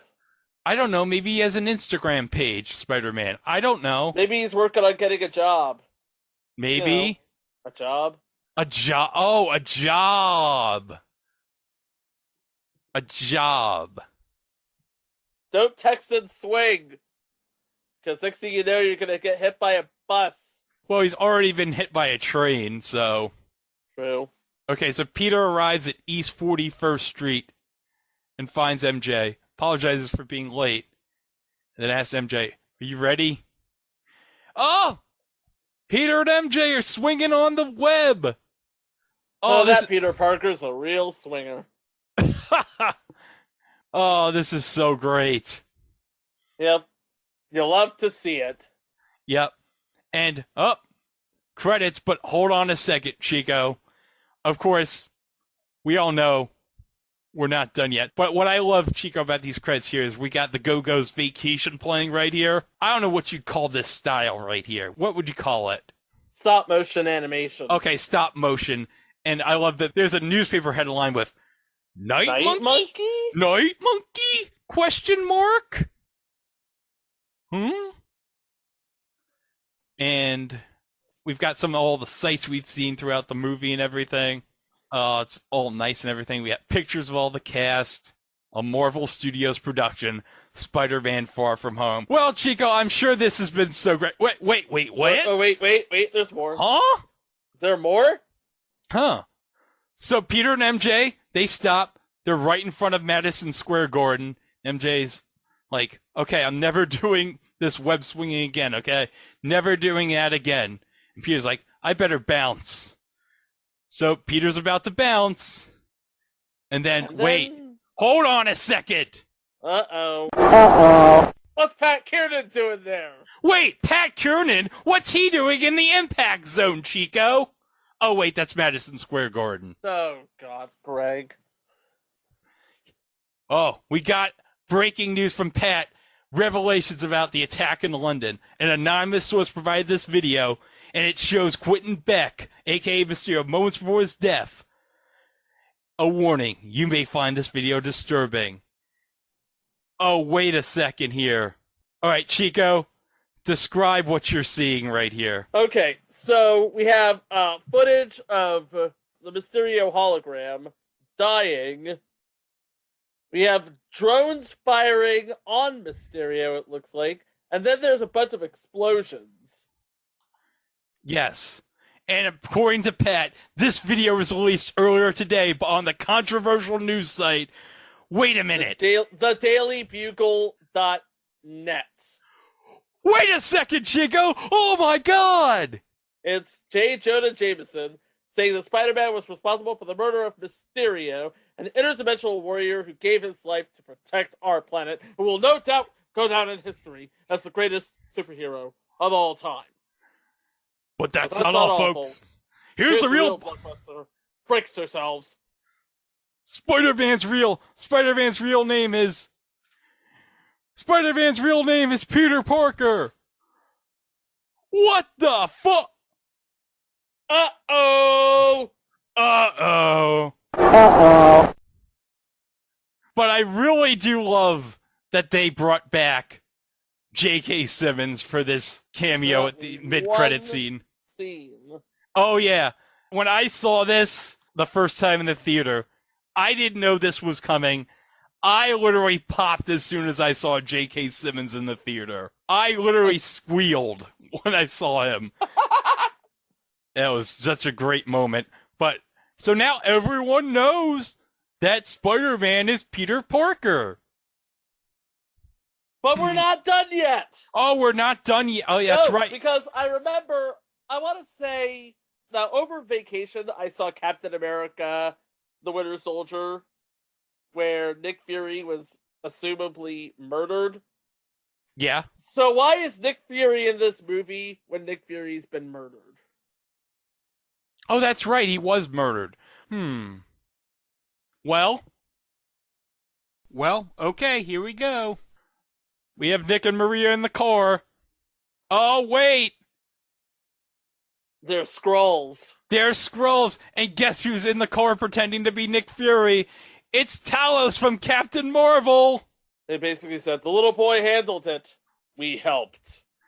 Talos, come off it. How was I supposed to know that the whole thing was fake? I mean, that was all very convincing. The performances, the illusion, the costume, craftsmanship. This is just embarrassing for a shapeshifter.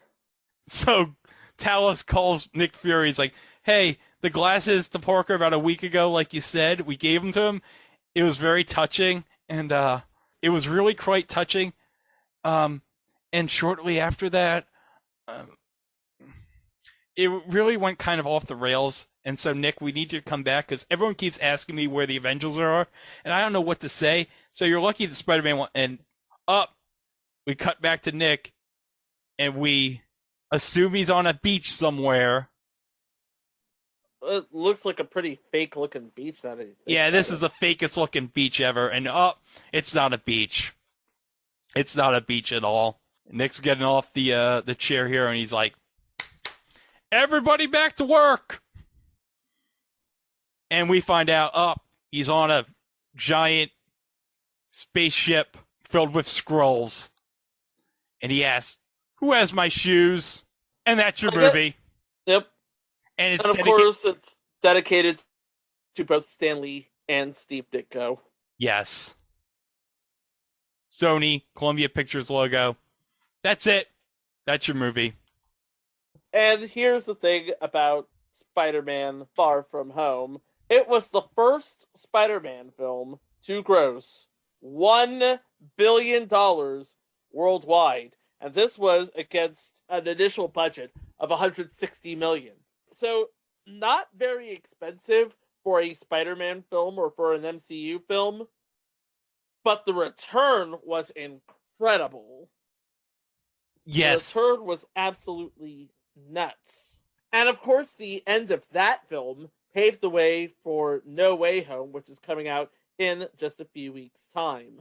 And not only is this the most successful Spider-Man film, we're looking at the second most screens it's ever played on. 4,634, second behind Avengers Endgame.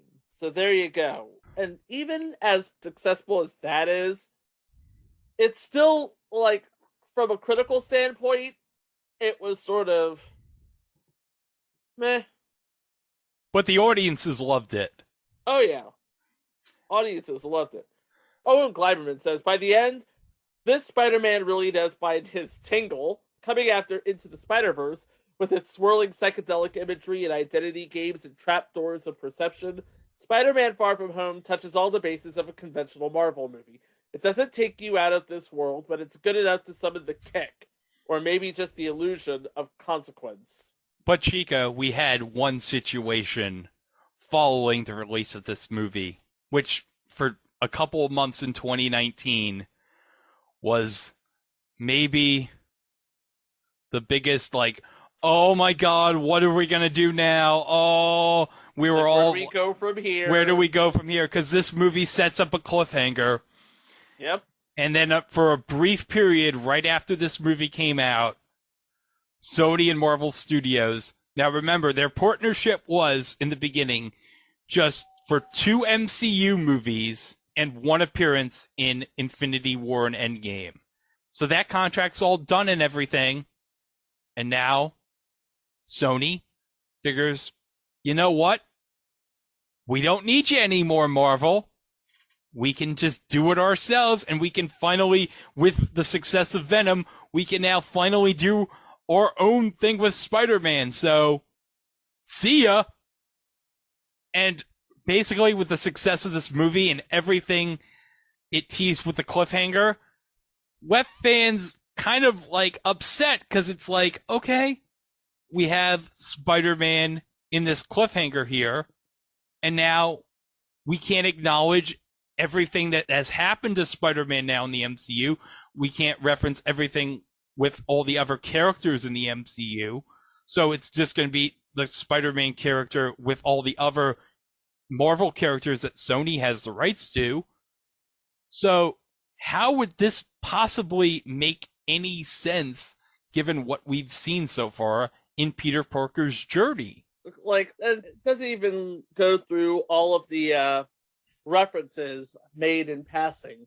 Okay, if you have no more Sony and Marvel Studios being involved, the problem I had with this was the whole point of this movie was, and especially with Endgame, the whole movie kind of teases, okay, the Avengers now have no leader.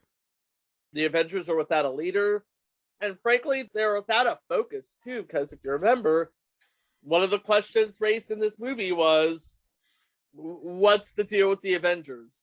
Where are they? What's going on with them? Yeah, and this whole movie teases that Spider-Man is going to be a central figure in the MCU going forward. So, okay, so if there's no more Spider-Man in the MCU, like what? Do they just explain it away by saying, oh, that Quentin Beck, he embarrassed that Peter Parker kid so much, he won't show his face ever again? You just answered your own question there, Greg. But thankfully, cooler heads prevailed, and Sony and Marvel Studios came to a deal later on in 2019, which had Marvel making a third Marvel Cinematic Universe movie with Spider-Man, which we know is coming out at the time we're recording this next month, and Tom Holland is contracted to have one appearance in a Disney MCU movie as Peter Parker. So we're going to get the third Spider-Man movie and one more appearance somewhere in the movie. Maybe it'll be Multiverse of Madness, who knows, considering how Doctor Strange is connected to No Way Home. But as we've mentioned on this show in the past, earlier this year, Sony and Disney reached a deal to have some of the Sony legacy content on Disney Plus next year, which includes, obviously, the 2 MCU Spider-Man movies, the Sam Raimi Spider-Man trilogy, and the Mark Webb TASM movies, along with some other Sony legacy content. Ghostbusters, I know, is going to be on Disney Plus, and a bunch of other things. I'm guessing some of the Sony animated stuff will be on Disney Plus too. But basically, by this time next year, with the exception of The Incredible Hulk, which is owned by Universal, you'll have mostly every MCU movie now on Disney Plus. Roughly 98%. Yeah, and you know, The Incredible Hulk, I've seen it. If you skip over it, you're not missing much. No. I mean, even though they are now working in Abomination into Phase 4 with, as you saw in Shang-Chi and everything. And you'll see him in She-Hulk too, so. Yeah, I cannot wait for She-Hulk. This might turn into a Tatiana Maslany Stan podcast in a few moments. Oh, yes, but we're not here to talk about that. As you mentioned, Chico, this film made $1 billion at the box office, and then, of course, Spider-Man Far From Home would be released on digital HD on September 17th, 2019, and arrived on 4K Ultra HD Combo Pack, Blu-ray Combo Pack, and DVD on October 1st of 2019. And here are some of the extras included on this Blu-ray set. Are you ready? I'm ready. New original short, Peter's to-do list. Peter has a few errands to run before he can leave on his class trip. Oh, teacher's travel tips. Oh, look at this. Mr. Harrington and Mr. Dell present a few tips on how to traverse the European continent. What do you want to bet that there's going to be a mention of witches? Witches. Oh, there's going to be plenty of mentions of witches from Mr. Dell. Stepping up, explore how Spider-Man was introduced in the MCU, the ways Tom Holland transformed the character of Peter Parker, and what the future holds for Spider-Man. Suit up. The suit doesn't make the hero, but it does play a big role in who they are and who they can become. The piece examines all of Peter's different suits in the movie, and with behind-the-scenes footage, we see why some suits are better than others. Far, far, far from home. The film's illustrious locations serve story points and establish tone, but they are also amazing to travel to. Hear from the cast on their experiences filming on location. It Takes Two, a special look at the chemistry between director John Watts and Tom Holland. Fury and Hill. MCU stalwarts Kobe Smulders and Samuel L. Jackson are back as Agent Maria Hill and Nick Fury. The Ginta Riva Effect. A look at the villain subplot and how William Gunter Riva ties Spider-Man Far From Home all the way back to the beginning of the MCU. That's Peter Billingsley's character. The guy who was fired by Obadiah. Because he couldn't build a sustainable arc reactor, yeah. Thank you, Mrs. Parker. A look at Marissa Tomei's reimagining of Aunt May from Homecoming to Far From Home. The Brothers Trust. A quick look into some of the amazing work Tom Holland and his brothers have done through their charity, the Brothers Trust. Oh, and by the way, one of Tom Holland's brothers is going to make a cameo, I believe, in No Way Home. Oh, nice. Yes, he's going to be playing a thug in the movie. So, an update, according to Tom Holland himself, his brother's cameo has been cut out of No Way Home, which is rather unfortunate. The Jump Off, interviews with the cast and crew take us through all the amazing stunts of Far From Home. Now You See Me, we examine the evolution of Mysterio and why Jake Gyllenhaal was the perfect fit for the role. Stealthy Easter eggs allow Edith to reveal some of the hidden Easter eggs you may have missed. Select scene previs, a side-by-side comparison of the previs with the film. Gag reel and outtakes, and alternate and extended scenes. And by the way, I believe some of those extended scenes were released theatrically because back around September of 2019, they actually released an extended version of Far From Home with some additional new scenes. Yeah, they put in some new scenes that were previously seen in the trailer, but not in the original release. Yeah, especially that scene in the trailer where Peter tells the cops that he's going on vacation. Yeah, that one. Yeah, but so far, the extended cut has not been released on Blu-ray or digital. Hopefully one day we'll see it on Blu-ray and digital. I'm guessing maybe when No Way Home comes out, Sony will release a extra box set of the whole trilogy. I imagine so. That would be a nice little steelbook there. Oh yes, with some new extras. Please do that, Sony. That'd be nice. And also, there was a special Blu-ray Steelbook edition that had Spider-Man Far From Home, Spider-Man Homecoming, Venom, and Spider-Man Into the Spider-Verse all in one set. That's a hell of a set right there, Greg. It's a special Steelbook, and I actually got this from my brother when he was moving into his new house because he inherited a movie room in the house from the previous owner of the house, and I got it on Walmart.com for under $20. That's a really good movie to break in the new movie room. Yes, it is. So you got that. But also, speaking of Walmart, if you got the Blu-ray from Walmart, you got the third special retro-inspired figure of the set that started with Venom and Into the Spider-Verse. Okay, Chico, you ready for this third and final set to complete the retro figures? Okay. Give it to me. Okay, here we go. Night Monkey figure. Oh, yeah. I was trying to remember the name of that suit. They call it the Stealth Suit. The Stealth Suit, which is in the Spider-Man PS4 game, as the Stealth Suit. But, okay, I found this on eBay. You can buy this on eBay for... Okay, we're not doing eBay prices right.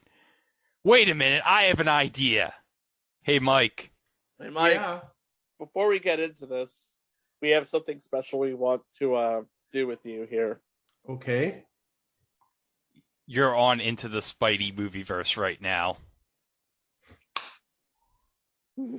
And we brought you on here for one reason. Okay. Let's play eBay Price is Right! What? What now? Hold on. Unfair. Unfair. Fair, unfair. Unfair.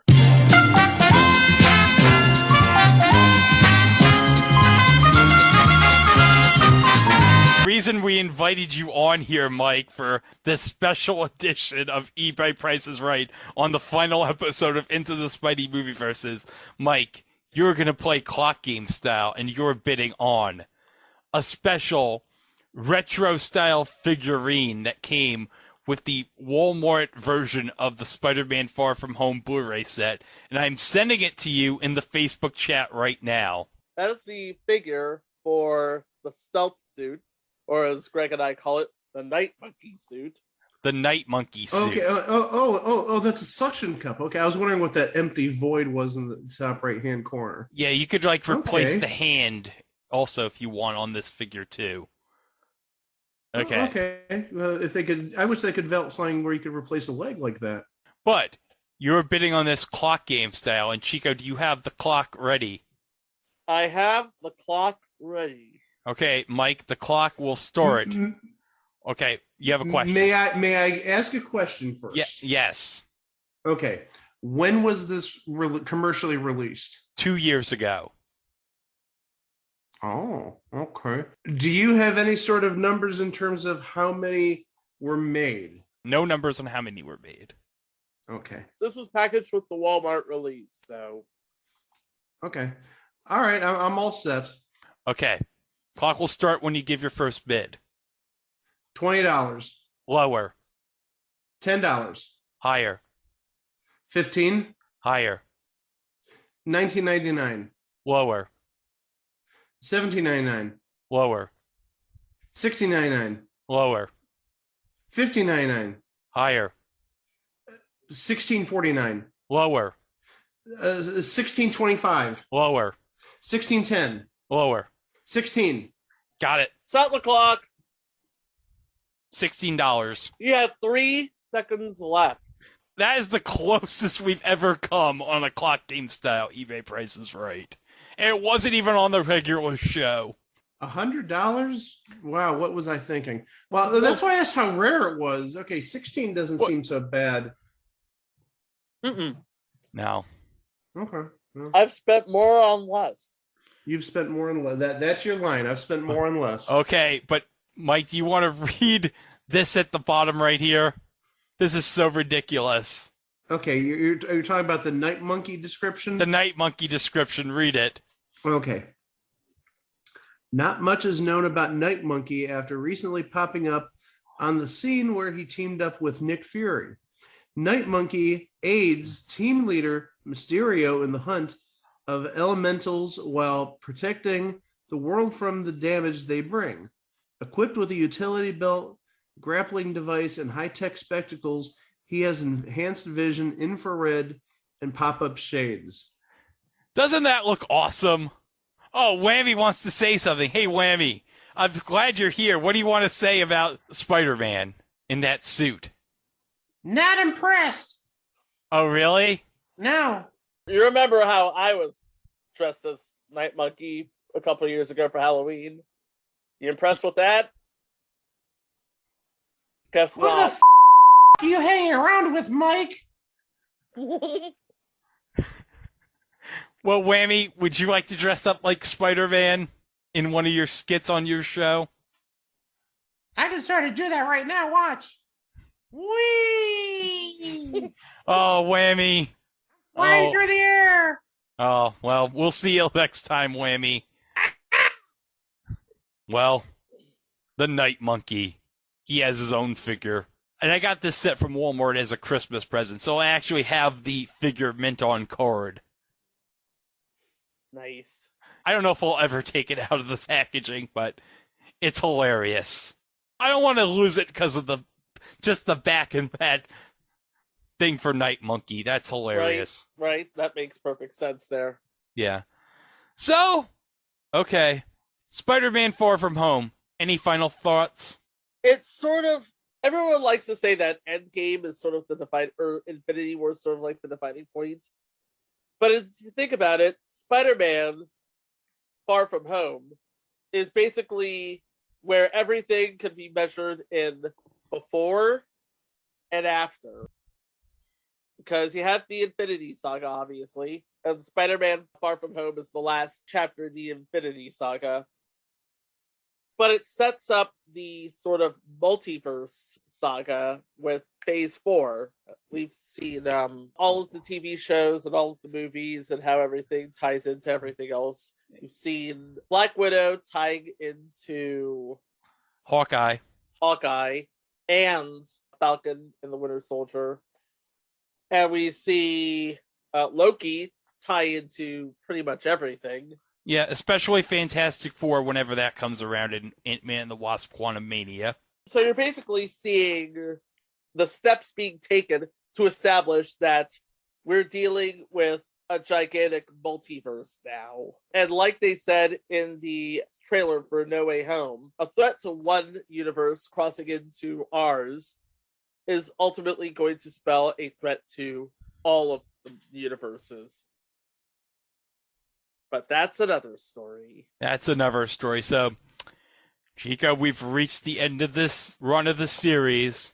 Yeah, I mean, we may come back and revisit it when No Way Home and Into the Spider-Verse 2 come out on home media. But and don't forget Morbius. And Morbius, that's coming. Everyone forgets about Morbius, but we haven't forgotten. Nope. Morbius is coming in January, and I'm looking forward to that. But what else can we say except thank you all ever so much. And who knows? Like we said, maybe we'll come back and revisit this. But for now, for Greg, Dieter, and everybody at Place to Be Nation Pop, my name is Chico Alexander. Our time is up, and we thank you for yours. Thank you ever so much for joining us on these deep dives into the Spidey Movieverse.